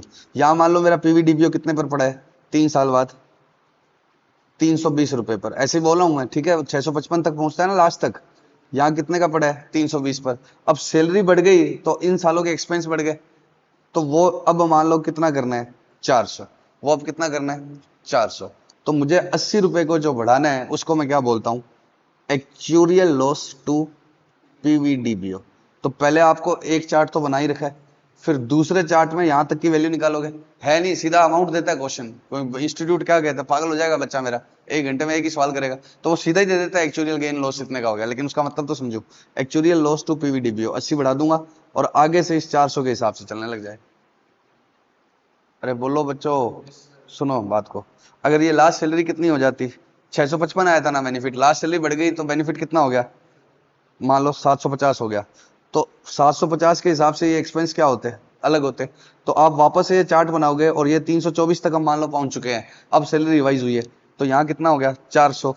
तो आपकी बुक में तो 324 पड़ा है, इसको बढ़ा दो कितने तक, 400। एक्चुरियल लॉस टू लाइबिलिटी बढ़ानी है ना, तो एक्चुरियल लॉस टू PVDBO। अब आगे के किसके हिसाब से खर्चे बुक होंगे, 400। और यहां तक का क्यूमुलेटिव इंपैक्ट को क्या बोलते हैं, एक्चुरियल गेन और लॉस। एक्चुरियल गेन और लॉस क्यों होता है, फटाफट से सुनो। एक्चुअली काम करता है ये, मैं एस्टिमेट नहीं कर सकता, मुझे नहीं पता। आपको मैंने एक इंप्लॉय पे सिखा दिया, मेरे ऑर्गेनाइजेशन में कितने इंप्लॉय है, 3 लाख इंप्लॉय है। पहला आदमी कब छोड़ेगा मुझे क्या पता भाई, वो 60वें साल में छोड़ेगा, ये 25 में आया है, इसका क्या है 35 में भाग गया, मेरे को क्या होता 60 साल तक चलेगा, ठीक है रिटायरमेंट किया है 60 साल है, 35 में चला गया, कुछ मर भी जाएंगे। तो एक्चुरियल मोर्टेलिटी एजम्पशंस भी लेता है, ये भी लेता है, इसका पास्ट ट्रैक देखता है, पिछले 3 ऑर्गेनाइजेशन में 2-2 3-3 साल टिकता है, तो इसका एक जगह क्या है, मन टिकता नहीं है, ये चंचल है। तो आगे भी मैं सोचूंगा कि क्या है, इतना लंबा टिकेगा नहीं, तो वो एक्चुअली एस्टिमेट करता है। अब एक्चुअली बहुत एक्सपर्ट टाइप का आदमी है, ठीक है, उसके एस्टिमेशन परफेक्ट नहीं होते, हमसे एक्यूरेट होते हैं। है तो आदमी ना, अगर एस्टिमेशन ही परफेक्ट होते हैं तो क्या करता, भविष्यवाणी करके कमा लेता। एस्ट्रोटॉक यहाँ इस्ते से करा नालायक। तो उसके एस्टिमेशन परफेक्ट नहीं होते, लेकिन हमसे बहुत ज्यादा क्या होते हैं, एक्यूरेट। वो ये तक सोचता है कि इतना 25 साल में आया है, 60 साल के बीच में एक बार कोविड भी आएगा, सैलरी कम भी हो सकती है इनकी, तो वो लास्ट सैलरी के एस्टिमेशन, लेकिन अगले साल उसके हर बार क्या हो जाते हैं, चेंज हो जाते हैं। तो हम उसी को ही बोलते हैं, बताओ PVDBO कितने का हो गया, तो वो बोलता है इतने का हो गया, तो मैं उसको क्या बोलता हूँ, एक्चुरियल गेन और लॉस। मैंने तो सैलरी बढ़ावा ली थी ना, कोविड आ गया कम भी कर ली, कोई तुम्हारे जैसा निठल्ला इंप्लॉई है उसकी सैलरी काट दी हमने, वो कहता नहीं जाऊंगा अब और कोई काम ही नहीं है, तो काटे हुए के हिसाब से तो ये गेन भी हो सकता है। इसको हम क्या बोलते हैं, एक्चुरियल गेन और लॉस। और ये कहाँ जाएगा बच्चों, OCI में, ये कहाँ नहीं जाएगा, P&L में, ये कहाँ जाएगा, OCI में, पक्का। अब एक बात और करनी है इसी की अकाउंटिंग में आगे, प्लान एसेट। प्लान एसेट क्या होता है, अब कंपनियां इसके अगेंस्ट क्या करती है, इन्वेस्टमेंट भी करती है। भाई आपने क्या कर लिया, एक्सपेंस तो बुक कर लिया, लेकिन लास्ट में रुपए कहां से देंगे, तो इसके लिए साथ साथ में क्या करती रहती है, इन्वेस्टमेंट। एक अलग ट्रस्ट में क्या डालती रहती है, पैसे। एक अलग ट्रस्ट में क्या डालती रहती है, पैसे। तो उसमें वो एंट्री क्या करती है, जब जैसे पैसे डालती है, प्लान एसेट टू बैंक। अब बताओ कितने रुपए डालूं उस क्वेश्चन के हिसाब से, 89 डालूं या 131 डालूं इस बार के, 89, उस पर भी तो रिटर्न आएगी। तो मेरी उस पर एक्सपेक्टेड रिटर्न क्या रहती है, जिस रेट से ये डिस्काउंटिंग हुई है। ये डिस्काउंटिंग की रेट एस क्या बोलता है, इंड एस IFRS में क्या लिखा हुआ है, हाई क्वालिटी कॉर्पोरेट बॉन्ड्स, जैसे यूएस में हो तो हाई क्वालिटी कॉर्पोरेट बैंक्स, इधर क्वालिटी कुछ नहीं है कॉर्पोरेट बॉन्ड्स की, कभी किंगफिशर भाग जाता है, कभी यस बैंक भाग जाता है। तो यहाँ पर क्या बोला हुआ है इंडिया में गवर्नमेंट बॉन्ड्स, तो ये कार्व आउट है किससे, आईएफआरएस से। इधर क्या बोला हुआ है हाई गवर्नमेंट बॉन्ड्स, लेकिन जो आपकी सब्सिडीज इंडिया से बाहर है, जैसे टाटा की टेटली सब्सिडरी इंडिया से बाहर है, तो उसके लिए वो वहां का ले लेगा हाई क्वालिटी कॉर्पोरेट बॉन्ड्स। लेकिन इंडिया की जो आपके एसोसिएट सब्सिडरीज वगैरह है, या इंडिया के आपका एक ही एंटिटी है वो नहीं है, तो उसके लिए आपको क्या लेना है, गवर्नमेंट बॉन्ड्स की रेट, सरकारी बॉन्ड्स की रेट, उसी रेट से डिस्काउंटिंग करनी है। और उसी रेट से क्या है आगे इस प्लान एसेट में, मान लो मैंने 1 लाख रुपए कंट्रीब्यूट कर दिए, 1 करोड़ कंट्रीब्यूट कर दिए, समझ रहे हो ना, एक एम्प्लॉय थोड़ी है, उसके हिसाब से बात करूं तो 89 कंट्रीब्यूट करूंगा, तो अगले साल मेरी इससे एक्सपेक्टेड रिटर्न कितनी है, अगर डिस्काउंटिंग 10% से है तो ये एक्सपेक्टेड रिटर्न भी कितने की है, 10%, कितना आएगा 10 लाख। तो प्लान एसेट्स की एंट्री स्टार्ट कर रहा हूं, प्लान एसेट्स टू बैंक और प्लान एसेट टू इंटरेस्ट। अब उसको मैंने 1 करोड़ रुपए दिए थे, मेरे हिसाब से वो कितना होना चाहिए, 1 करोड़ 10 लाख। अब उसने आगे जहां भी इन्वेस्टमेंट किया है उसकी क्या निकलवाते हैं, फेयर वैल्यू, उसकी जो भी इन्वेस्टमेंट उसने किया है उसकी क्या निकलवाते हैं, फेयर वैल्यू। तो वो कितनी आ गई, 1.5 करोड़। तो मैं एंट्री क्या डालता हूं कि यहाँ अगेन एक्चुअली के एस्टिमेट क्या हो गए, गलत साबित हो गए, तो 40 लाख का क्या बुक करूंगा, एक्चुअरियल गेन। ठीक है, अब कभी बेनिफिट, अब देखो हर साल चलता रहेगा ना, कुछ रिटायर होंगे, पीवीडीबीओ खत्म हो जाएगा क्या 5वें साल में 655, नहीं, एक आदमी का खत्म हुआ है, दूसरे का शुरू भी तो हो गया, 3 लाख इंप्लॉई है, कोई आज रिटायर हुआ है तो उसका पीवीडीबीओ टू बैंक हो गया, लेकिन बाकियों का पीवीडीबीओ तो पड़ा है। तो पीवीडीबीओ एंडलेस रहने वाली आइटम है बैलेंस शीट में। अब किसी को क्या कर दिया, पे कर दिया, तो क्या एंट्री डालूंगा, प्लान एसेट से वापस उसके अंदर डालता हूं, प्लान एसेट को ट्रस्ट को अलग से पैसा देता हूं, तो मैं एंट्री क्या डालता हूं, प्लान एसेट टू बैंक। अब वापस लाता हूं तो क्या होगा, बैंक टू प्लान एसेट। ठीक है, उसे वापस विड्रॉ कर लिया और उधर पीवीडीबीओ को चुका दूंगा, तो पीवीडीबीओ टू बैंक हो जाएगा, पीवीडीबीओ टू बैंक हो जाएगा, पक्का, ठीक है क्या, श्योर। अब बताओ ये प्लान एसेट आगे इन्वेस्टमेंट करता है, लेकिन इस पर फाइनेंशियल इंस्ट्रूमेंट नहीं लगेगा, इन्वेस्टमेंट इन इक्विटी शेयर या जो भी कहां पर भी इन्वेस्ट करे फाइनेंशियल इंस्ट्रूमेंट नहीं लगाना, डेट सिक्योरिटी में करे, वो उसके स्कोप में लिखा हुआ है कि इस पर यह नहीं लगेगा। ये बातें क्यों कर रहा हूं, एमसीक्यू वगैरह ना आ जाए, ठीक है पक्का। ये इन्वेस्टमेंट कर रहा है ना, लेकिन उस इन्वेस्टमेंट पे क्या नहीं लगेगा, फाइनेंशियल इंस्ट्रूमेंट नहीं लगेगा, यही वाला लगेगा बस। ये ईयर एंड पे किस पर आएगा, फेयर वैल्यू पर आएगा, मतलब फेयर वैल्यू, ना कोई ओसीआई ना कुछ बात। हाँ, एक्चुअरियल गेन किस में जाएंगे, ओसीआई में। ये वाला इंटरेस्ट कहां से नेट हो जाएगा, पीवीडीबीओ वाले इंटरेस्ट से। पीवीडीबीओ का इंटरेस्ट और इसका इंटरेस्ट नेट एक्सपेंस कहां शो किया जाता है, पी&एल में। हाँ बच्चों, एक बार अब फटाफट से देख लो क्या क्या एंट्री मैंने आपको सिखा दी है। सीएससी टू पीवीडीबीओ ये क्या है, जो डिस्काउंटेड वैल्यू करके आते हैं उसका, उसके ऊपर इंटरेस्ट लगाते हैं। ये इंप्लॉइज बेनिफिट एक्सपेंस में जाएगा, ये इंप्लॉइज बेनिफिट एक्सपेंस में जाएगा, और कहाँ जाएंगे, पी&एल में। एक्चुअरियल लॉस टू पीवीडीबीओ, अगर लाइबिलिटी बढ़ जाती है तो लॉस होगा, लाइबिलिटी कम हो जाती है तो गेन होगा, ये दोनों किस में जाएंगे, ओसीआई में। और जब बेनिफिट पे कर देंगे तो पीवीडीबीओ टू बैंक। उधर से प्लान एसेट में हम, अगर ये चॉइस है कंपनी ले तो ले, नहीं तो ना ले, लेकिन अगर लिया है तो प्लान एसेट में इन्वेस्टमेंट डिपार्टमेंट को दिया तो प्लान एसेट टू बैंक, ये सेपरेट ट्रस्ट में जाता है। फिर उसके ऊपर इंटरेस्ट किस रेट से, एक्सपेक्टेड रेट, जो यहाँ पर अगर 10 है तो यहाँ पर भी कितना आएगा, 10। अब उससे भी ज्यादा रिटर्न आ गई तो एक्चुअरियल गेन हो गया, एसेट की वैल्यू ज्यादा होगी। कम होगी रिटर्न, एसेट मैंने ये 100 थी, ये 10 है, उसकी फेयर वैल्यू निकली 111, तो 1 रुपया ये बढ़ जाएगा। उसकी फेयर वैल्यू निकली 110 की बजाय 108, तो 2 रुपए का क्या आ जाएगा, लॉस। ये एक्चुअरियल लॉस और गेन, और ये एक्चुअरियल लॉस और गेन, ये दोनों नेट होके किस में आएंगे, ओसीआई में। ये इंटरेस्ट और ये इंटरेस्ट नेट होके किस में आएगा, पी&एल में। और जब भी कोई बेनिफिट पे करेंगे तो पहले प्लान एसेट से लाएंगे रुपए, तो उसमें डाले थे तो ये एंट्री होगी, निकाले तो बैंक टू प्लान एसेट। ये दोनों एंट्रीज हमेशा हमेशा क्या रहती है, सेम अमाउंट। बाकी अलग हो सकती है, ये 89 है, इन्वेस्ट मैंने 70 ही किया हो या 90 किया हो, तो बाकी सब चीजें अलग अलग हो सकती है, लेकिन ये दोनों एंट्रीज की अमाउंट क्या रहेगी, सेम। अब इसके ऊपर एक क्वेश्चन करते हैं बच्चों फटाफट से, ये सब कहानियां है, पढ़ लेना। ओपनिंग कितने का था ऑब्लिगेशन, 1400 का। ओपनिंग ऑब्लिगेशन कितने का था, 1400 का। और क्लोजिंग कितने का हो गया, इतने का। और ओपनिंग प्लान एसेट्स की वैल्यू और क्लोजिंग प्लान एसेट की वैल्यू दे रखी है, ठीक है। सीएससी कितने की है, 55। और कितने का प्लान एसेट में कंट्रीब्यूशन किया, 111 का। डिस्काउंट रेट कितनी है, 8%।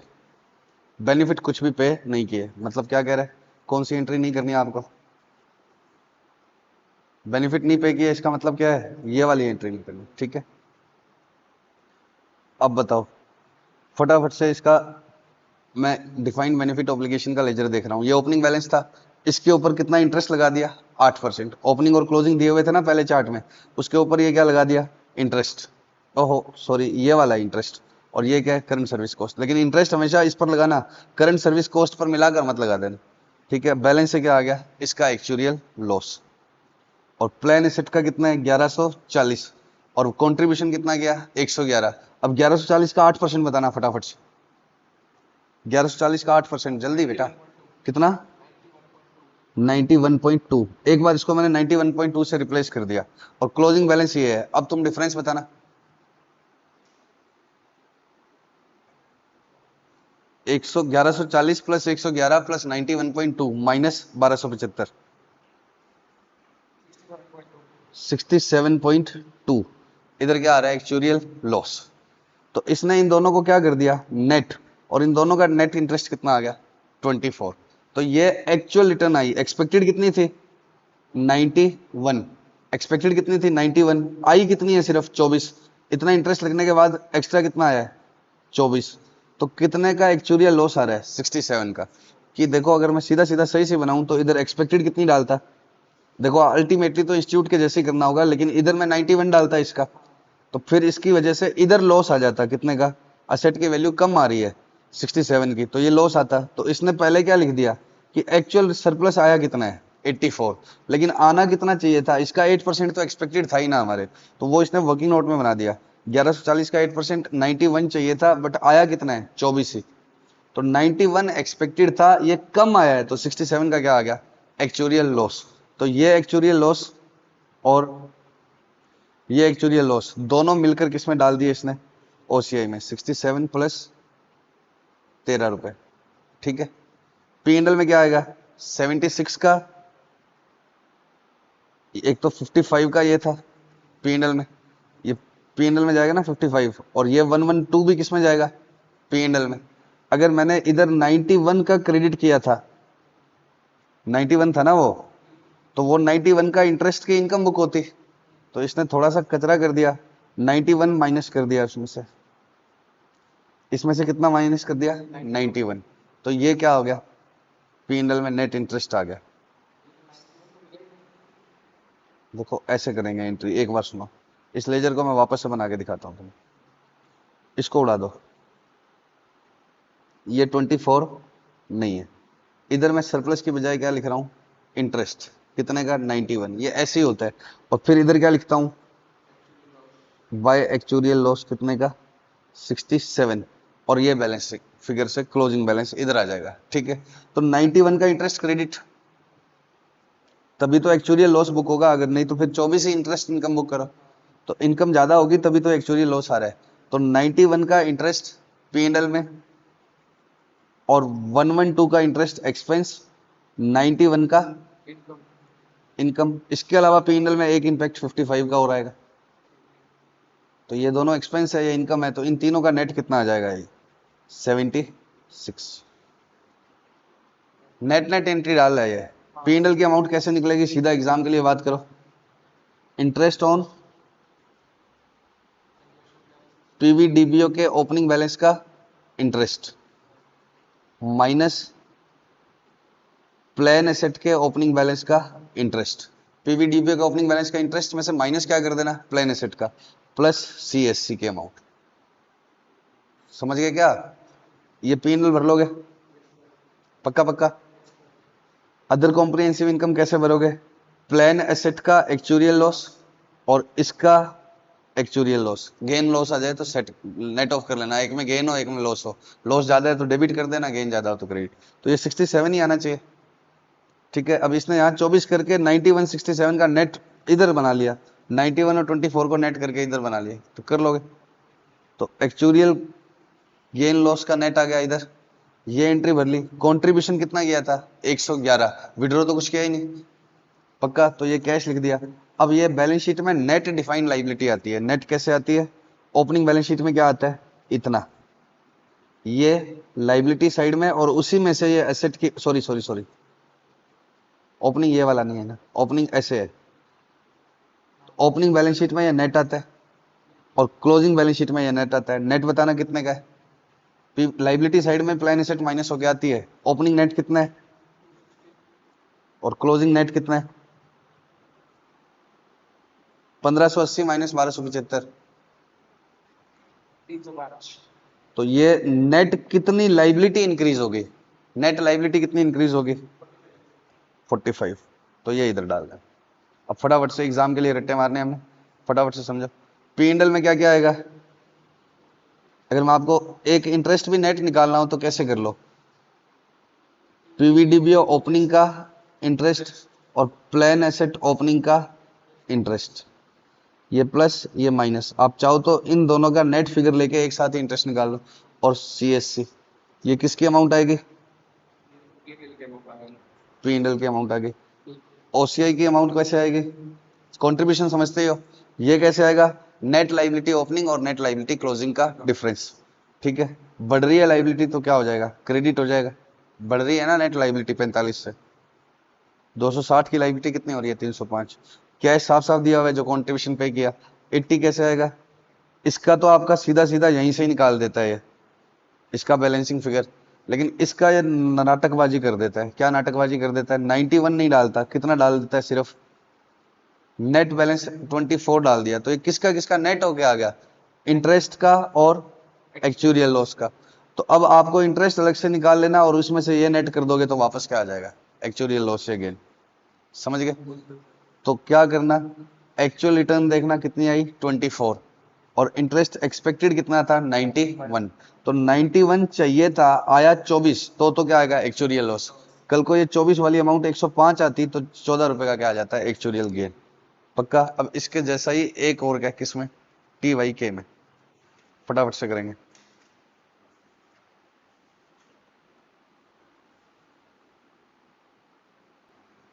बच्चों जो पुराना मैंने आपको लेटेस्ट स्टडी मटेरियल के हिसाब से करवाया था उसमें कुछ क्वेश्चन क्या हो गए, गायब।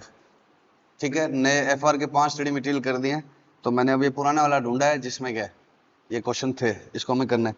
अब ये कहानियां ऐसे लिखता है कि लिस्टेड कंपनी है, ये है वो है। ठीक है, मुझे आपको क्या बताना है कि पास्ट सर्विस कॉस्ट क्या होता है। सीएससी समझ गए, करंट सर्विस कॉस्ट। अब हमें बात करनी है पास्ट सर्विस कॉस्ट। कंपनी क्या करती है, देखो दो चीजें हैं, एक तो ध्यान से समझना, इधर दो चीजों को ऐसे कंपेयर करना, प्लान अमेंडमेंट और दूसरा क्या होता है एक्चुअरियल गेन और लॉस। हमने अभी लास्ट सैलरी एस्टिमेट की थी, वो एस्टिमेशन कम ज्यादा हो गया, जैसे उसने सैलरी उसकी बढ़ गई या कुछ भी है, मैंने तुम्हें बताया था ना अभी कि उसने डंडा कर दिया कि सैलरी बढ़ाओ। तो इस वजह से जो पीवीडीबीओ की वैल्यू में चेंज आएगा, कोई भी एस्टिमेशन चेंज होने की वजह से, उसको हम क्या बोलते हैं बच्चों, एक्चुअरियल गेन और लॉस।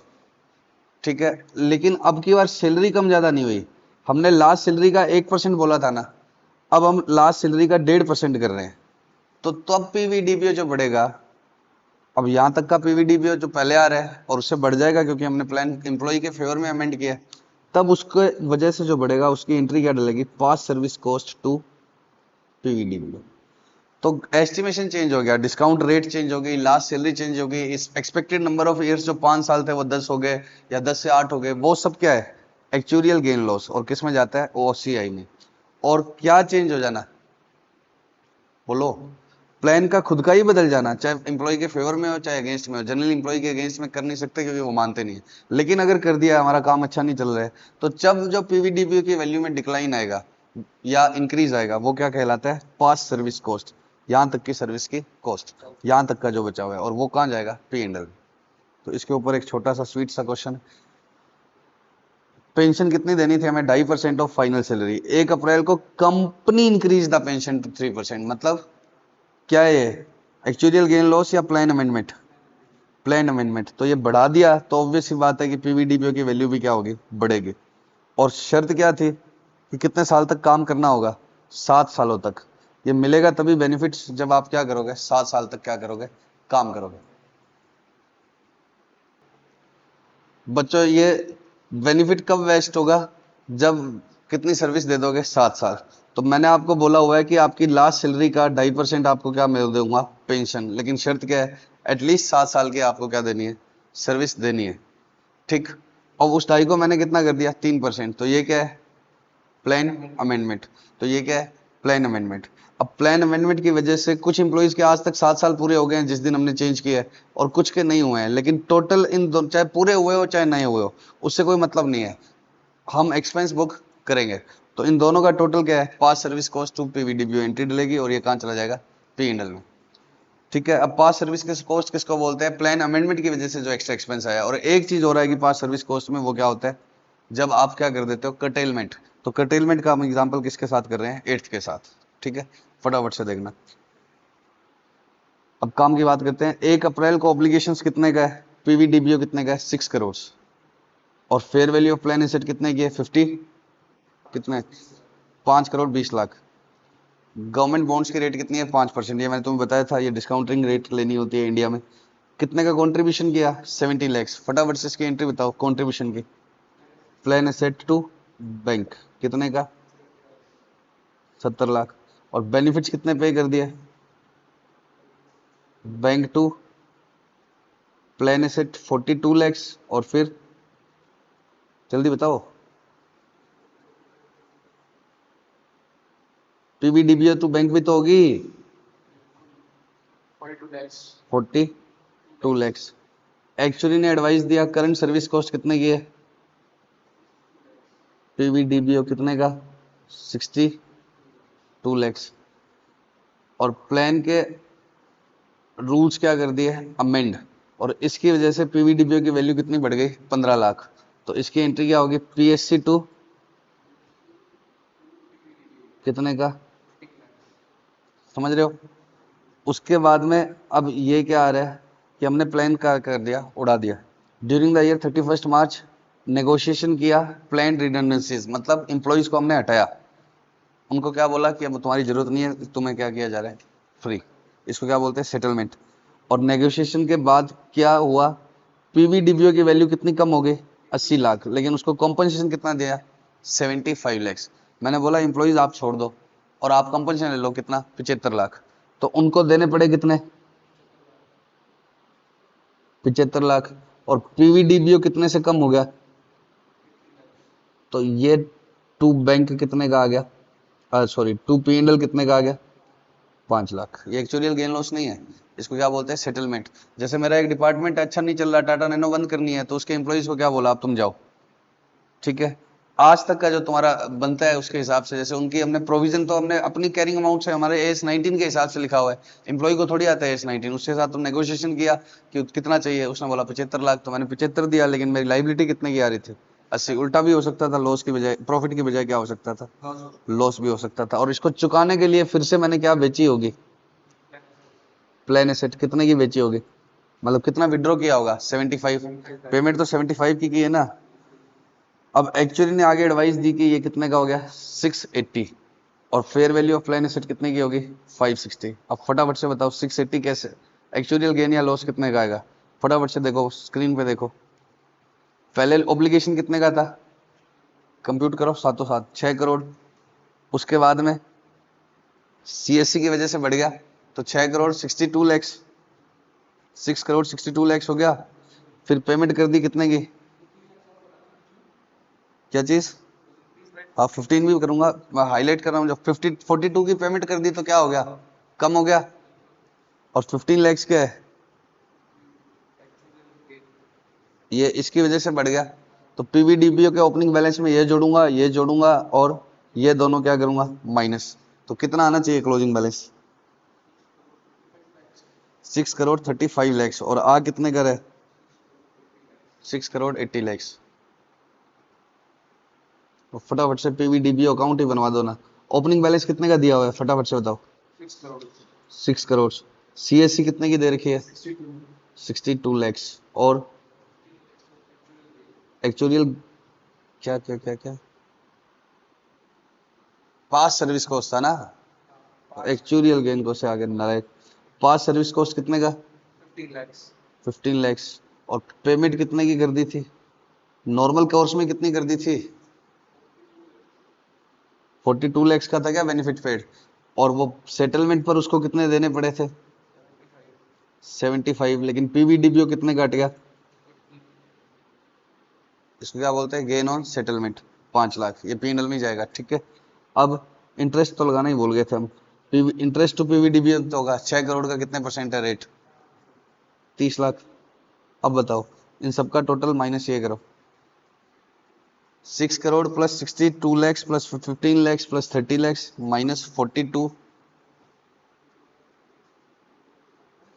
माइनस 80।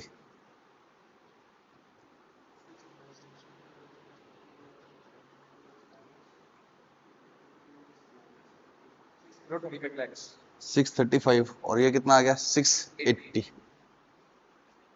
एक सेकेंड बच्चों, ये आ रहा है कितने का 680 का, और इसको नेट करते हैं तो 635 लैक्स आ रहा है, तो लॉस कितने का हो गया 45 लैक्स। अब फटाफट से प्लान एसेट्स और बना दो,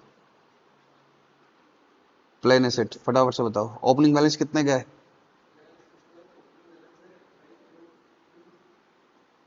अरे यार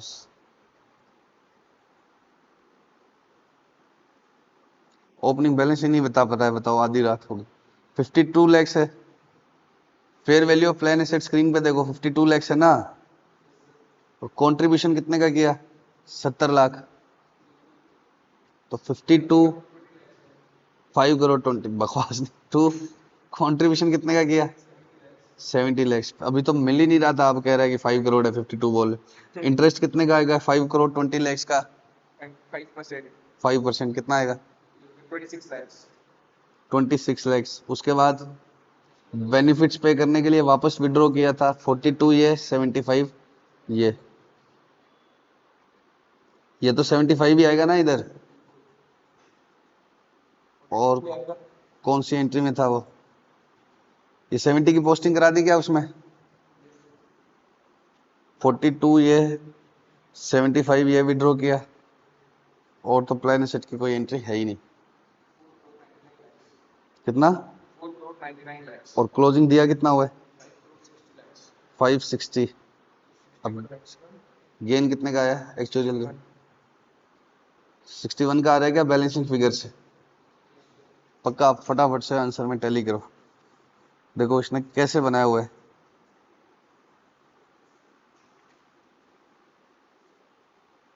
ओपनिंग बैलेंस नेट लिखना होता है ना, ये क्या था लाइबिलिटी और ये क्या थी एसेट। पक्का सीएससी टू पीवीडीबी है, उसमें तो कुछ नेट होता ही नहीं, तो वो तो 6200 सीधा सीधा दिया हुआ था। कौन से वाला आ गया ये? अब पास सर्विस कॉस्ट 15, ये समझ में आ गया। जब जब लाइबिलिटी बढ़ रही है तो प्लस होगा, या असेट कम हो रही है तो क्या होगा प्लस। लाइबिलिटी क्या होगी बढ़ेगी तो कम प्लस होगा। ये दो समझ में आ गया ना तुम्हें। नेट फाइनेंस कॉस्ट कितने की आई, देखो ये इंटरेस्ट 30 लैक्स की क्या है एक्सपेंस डालना है, और ये 26 लैक्स का क्या डालना है इनकम। ये समझ में आ गया। गेन ऑन सेटलमेंट 500, याद है क्या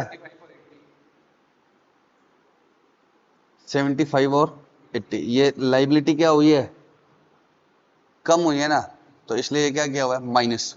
नेट लाइबिलिटी लेके चल रहा है और लाइबिलिटी कम हुई है तो क्या किया है माइनस। अब देखो इसका कुछ नहीं किया इसने 42 क्योंकि स्क्रीन पे देखो ना 42 क्या है लाइबिलिटी कम हुई और इधर एसेट कम हो गई, और 75 का भी कोई कहीं शो नहीं करना।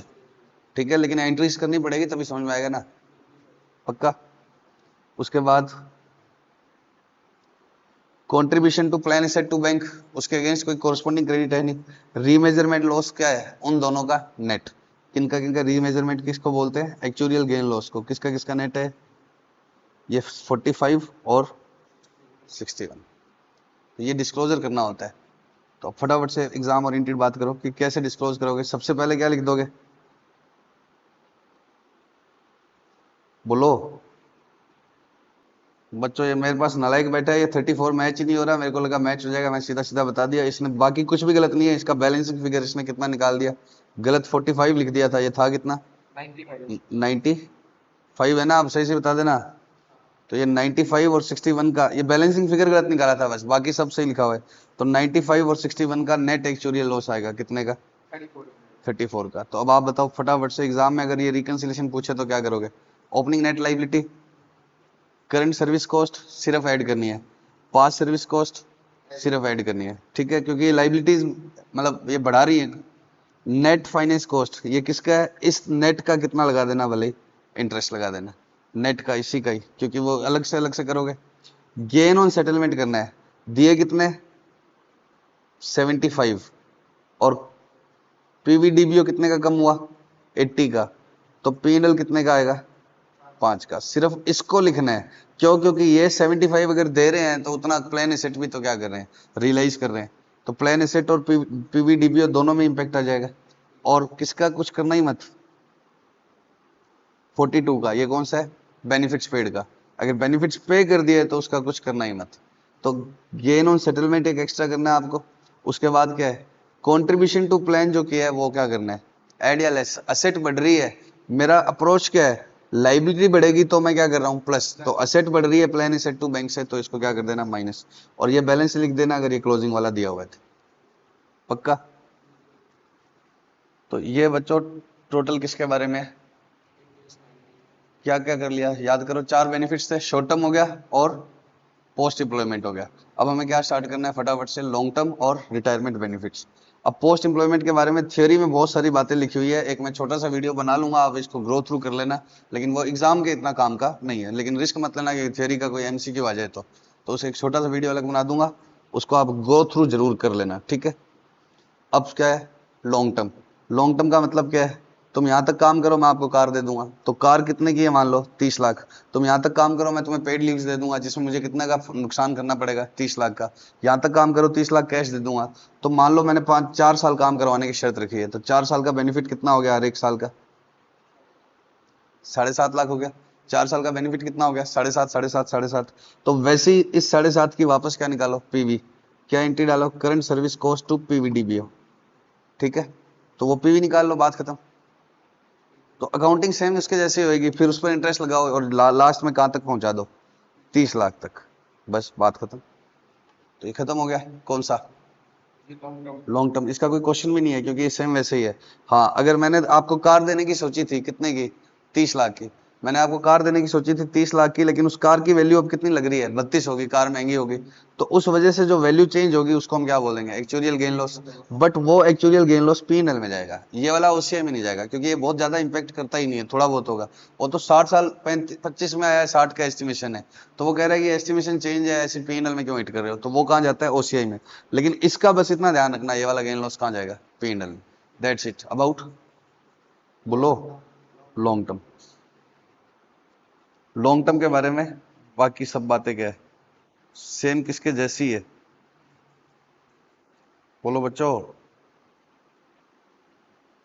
Same as डिट्टो किसके जैसी है, करंट सर्विस कॉस्ट नहीं, रिटायरमेंट बेनिफिट, रिटायरमेंट बेनिफिट्स के जैसी है। पक्का कर लोगे क्या। अब नेक्स्ट क्या है, टर्मिनेशन बेनिफिट्स। अब टर्मिनेशन बेनिफिट्स का भी कुछ नहीं है, ये कहता है कि आप उसको या तो लॉन्ग टर्म मान लेना या शॉर्ट टर्म। लॉन्ग टर्म है तो फिर लॉन्ग टर्म के जैसी अकाउंटिंग लगा देना, शॉर्ट टर्म है तो शॉर्ट टर्म के जैसी। जैसे मान लो कि आपको मैंने यहाँ बोला कि आपको अब छोड़ना पड़ेगा, या आपने मेरा ऑफर एक्सेप्ट कर लिया और आपको छोड़ना है, तो मैंने आपको, मान लो मैं टाटा कंपनी हूँ, नैनो बनाती हूँ, नैनो ही बंद कर रहा है, तो मैं तुम्हें क्या कह रहा हूँ कि हटा रहे हैं तुम्हें, तो क्या होगा, मैं आपको कुछ कंपनसेशन दे दूंगा, नहीं तो आप स्ट्राइक वाइक करोगे या मेरी कंपनी की इमेज खराब होती है। और मैं बोला कि आज तुम्हें अनाउंस कर दिया और इसके कितने टाइम में छोड़ देना है, 6 महीनों में, 6 महीनों के अंदर अंदर आप अपनी नई जॉब छोड़ लेना, प्लस क्या है मैं आपको छठे महीने आपको इतने रुपए और दे दूंगा, तो वो क्या है शॉर्ट टर्म बेनिफिट्स। तो यहाँ उसकी एंट्री डाल देंगे, बात खत्म। यहाँ लाइबिलिटी अराइज होगी है तो आज ही इसका प्रोविजन बनाएंगे। पक्का, ये नहीं है कि जब मैं दूंगा तब बनाऊंगा। और दूसरा क्या है, अब टाटा ने अपनी कार बंद कर दी, कार बंद भी कर दी तो भी उसके क्या प्लांट चलता रहेगा, उसके वो क्या बोलते हैं पार्ट्स का, क्योंकि आज नैनो बंद कर दी, कल से पार्ट मार्केट में बंद हो गए तो क्या होगा, लोग उसकी और कोई कार भी नहीं खरीदेंगे, कि इसका तो जैसे ही बंद करते कम से कम 4-5 साल तक क्या रहेंगे, पुरानी नैनो जो मार्केट में बिक रही है उनके क्या होने चाहिए, पार्ट्स अवेलेबल रहना चाहिए। तो मैंने कहा कि अभी तुम्हें 3 साल बाद क्या दे दूंगा मैं, रुपए दे दूंगा, 3 साल इस फैक्ट्री को चलना है, तो 3 साल बाद आपकी छुट्टी है, और 3 साल में इतने पार्ट्स बना दो कि अगले 10 साल की कार के पार्ट्स की जो क्लेम आएगी वो क्या है हम देते रहेंगे। पक्का। तो टर्मिनेशन का अनाउंसमेंट तो यहाँ किया, लेकिन हटाऊंगा कब, यहाँ, और 3 साल बाद दूंगा, तो उसकी फिर क्या निकाल लो पीवी, और इंटरेस्ट लगा लगा के वहां तक पहुंचा। तो टर्मिनेशन बेनिफिट्स को भी किसमें डालना है, लॉन्ग टर्म में और शॉर्ट टर्म में। अब बच्चों इसमें बहुत सारे थियरी के क्वेश्चन है, छोटे छोटे छोटे छोटे, तो इसका मैं आपको एक सेपरेट वीडियो बना दूंगा, समझने लायक कुछ है नहीं उसमें, लेकिन मतलब ऐसे कल को आप बोलो करवाया नहीं तो एक बार गो थ्रू तो कर ही लेना, आप खुद से करोगे तो कंफ्यूज भी हो जाओगे। लेकिन छोटे छोटे एक एक लाइन के किसके क्वेश्चन है, थ्योरी के, वो मैं आपको एक अलग वीडियो बना दूंगा 15-20 मिनट की, वो सुन लेना, ठीक है। जैसे मैं ये देखो, ये एक एक दो दो लाइनों के क्वेश्चन है, तो ये ऐसे अपने आप से समझ में नहीं आएंगे। आप माथा बच्ची मत करना कि इस वीडियो के बाद ही मैं क्या कर रहा हूँ रिवाइज, तो मैं आपको एक वीडियो और बना दूंगा, उसको और सुन लेना। लेकिन काम की बात क्या है इसमें, आप बताओ कि एफआर के क्वेश्चन में एक एक लाइन के आंसर तो नहीं आएंगे, लेकिन इनके बेस पर क्या बना सकता है, वो प्रैक्टिकल बना सकता है। इसलिए क्या है, जरूरी है तो हम रिस्क नहीं लेंगे, हम कर लेंगे। आप ऐसे मत देखो कि क्या है। और वैसे भी आपके साथ धोखा हुआ, आपको लगेगा 1.5 घंटे का 15 मिनट का और बनाऊंगा अगला वीडियो, ठीक है। तो लेकिन आप देखते नहीं हो, अगर 2 घंटे का हो जाए तो आप कहते हो टीचर ज्यादा पढ़ाते रहने, ठीक है। Love you so much. बाकी मैं आपको कराता हूँ एक असेट सीलिंग का पॉइंट और है, फटाफट से सुन लो। किसके अंदर, रिटायरमेंट बेनिफिट्स थे ना, उसमें अगर प्लान एसेट्स कितने की होगी, 1000 की, और नॉन वो लॉन्ग टर्म प्रोविजंस कितने का आ रहा है पीवीडीबीओ, 800 का। अब ये क्यों होगी 1000 की, जिस भी शेयर में इन्वेस्ट कर रखा है या जिस भी डिवेंचर में इन्वेस्ट कर रखा है, ज्वेलरी में, लैंड में, वो फेयर वैल्यू एक बार क्या हो गई, ज्यादा होगी, अनरियलिस्टिकली हाई हो सकती है एक दिन के लिए, तो ये असेट में आने लग जाएगा। तो एएस क्या कहता है कि ऐसे फेयर वैल्यू हाई होने से मत देखना, क्या देखना कि क्या आपको वास्तव में फायदा होगा या नहीं, और वो वास्तव में फायदा वाली आपने लगाई वैल्यू, तो असेट सीलिंग कितने की आ गई, 900 की आ गई। असेट सीलिंग कैसे निकला ये 900, वो मैं तुम्हें बताता हूं। तो आपको क्या नहीं करना, 1000 माइनस 800, 200 अब असेट साइड में आएगा ना, ये शो नहीं करना, असेट सीलिंग से ऊपर नहीं जाना, 900 माइनस 800, 100 ही किस में शो करना है, असेट साइड में। अब ये अमाउंट कैसे आती है मैं तुम्हें बता देता हूँ फटाफट से, कि मेरे को लगा कि ये देखो प्लान एसेट तो वैल्यू ज्यादा कब हो जाएगी, जैसे जिनमें इन्वेस्ट किया हुआ है उनके वैल्यू आज आज आज आज के लिए बढ़ी हुई है, इंप्लॉइज को तो कब देना है, 10 साल बाद, 5 साल बाद। तो ऐसे वैल्यू बढ़ गई तो हम तो उसको किस पर ला रहे हैं, फेयर वैल्यू पे। तो आप एक्चुअल गेन कितना बुक मत करना, 1000 तक का मत करना, कितने तक का ही करना, 900 तक का। मतलब वो वापस ओसीआई से रिवर्स कर देना। अगर वापस आपने 1000 तक ले भी आए हो तो वापस ओसीआई से रिवर्स। सीलिंग क्या होता है कि इससे ज्यादा बेनिफिट ऊपर नहीं ले जाना। किससे ज्यादा नहीं लेना, अगर वास्तव में मुझे रिफंड आ जाएगा, लाइबिलिटी कितने की है, 800 की, शेयर के प्राइस ऐसे ही ज्यादा हो रखे हैं, तो हो सकता है आगे वापस टूट जाए, या डिबेंचर्स के प्राइस, तो वो रिफंडेबल अमाउंट नहीं है। लेकिन क्या पता लग रहा है साफ साफ कि आगे जो प्लान एसेट्स में क्या है, इन्वेस्टमेंट हमने किए हुए हैं, उनके इंटरेस्ट ही इतने ज्यादा आएंगे कि प्रोविजन को कवर अप हो जाएंगे। तो प्रिंसिपल तब शायद थोड़ा सा बच जाए, मार्केट प्राइस की वजह से नहीं। जो 1000 रुपए का, मान लो 100 रुपए का डिवेंचर है, 120 का हो रखा है, तो प्लान एसेट में तो वो 120 दिखेगा, लेकिन कंपनी तो 100 रुपए तो वापस देगी ना, चाहे फेयर वैल्यू कितनी भी ज्यादा हो रखी है। तो उस डिवेंचर के 100 तो आएंगे, उस 100 को भी कंसीडर करके क्या आ रहा है, 900 आ रहा है, तो 900 तक असेट करनी है। तो आपको असेट सीलिंग कहां तक रखनी है कि जब आपको वास्तव में एडवांटेज हो, या तो उस प्लान एसेट से लास्ट में रिफंड आ जाएंगे पूरी लाइबिलिटी कवर अप करने के बाद भी, और या फिर आगे के आपके कंट्रीब्यूशन क्या करने पड़ेंगे, कम। तो ये बिल्कुल सब्सटेंशिएट हो जाए, ना कि फेयर वैल्यू की वजह से है, तब आप क्या करोगे, उतने तक की लाओगे। एक बार पॉज करना, फटाफट से दो ये देख लो क्वेश्चन। पीवीडीबीओ कितने का है, 3500, fair value of plan asset क्या है, कमी है, तब तो ये क्या आएगा, लाइबिलिटीज में, नॉन करंट लाइबिलिटीज में, प्रोविजन में। अब पीवीडीबीओ ज्यादा है, कम है, और fair value of plan asset क्या है, ज्यादा है, तो नेट एसेट कितने की आ रही है, 225। लेकिन सीलिंग है एसेट के ऊपर कितनी, 175, तो 175 से ऊपर नहीं जाना, ठीक है। मैंने टोटल एसेट की वैल्यू बता दी थी, इसने क्या बता दिया, एसेट की सीलिंग वाली वैल्यू, तो नेट करने के बाद ये सीलिंग वाली अप्लाई की, ठीक है। Love you so much, bye bye. एक छोटा सा और बनाऊंगा, बस सुनना।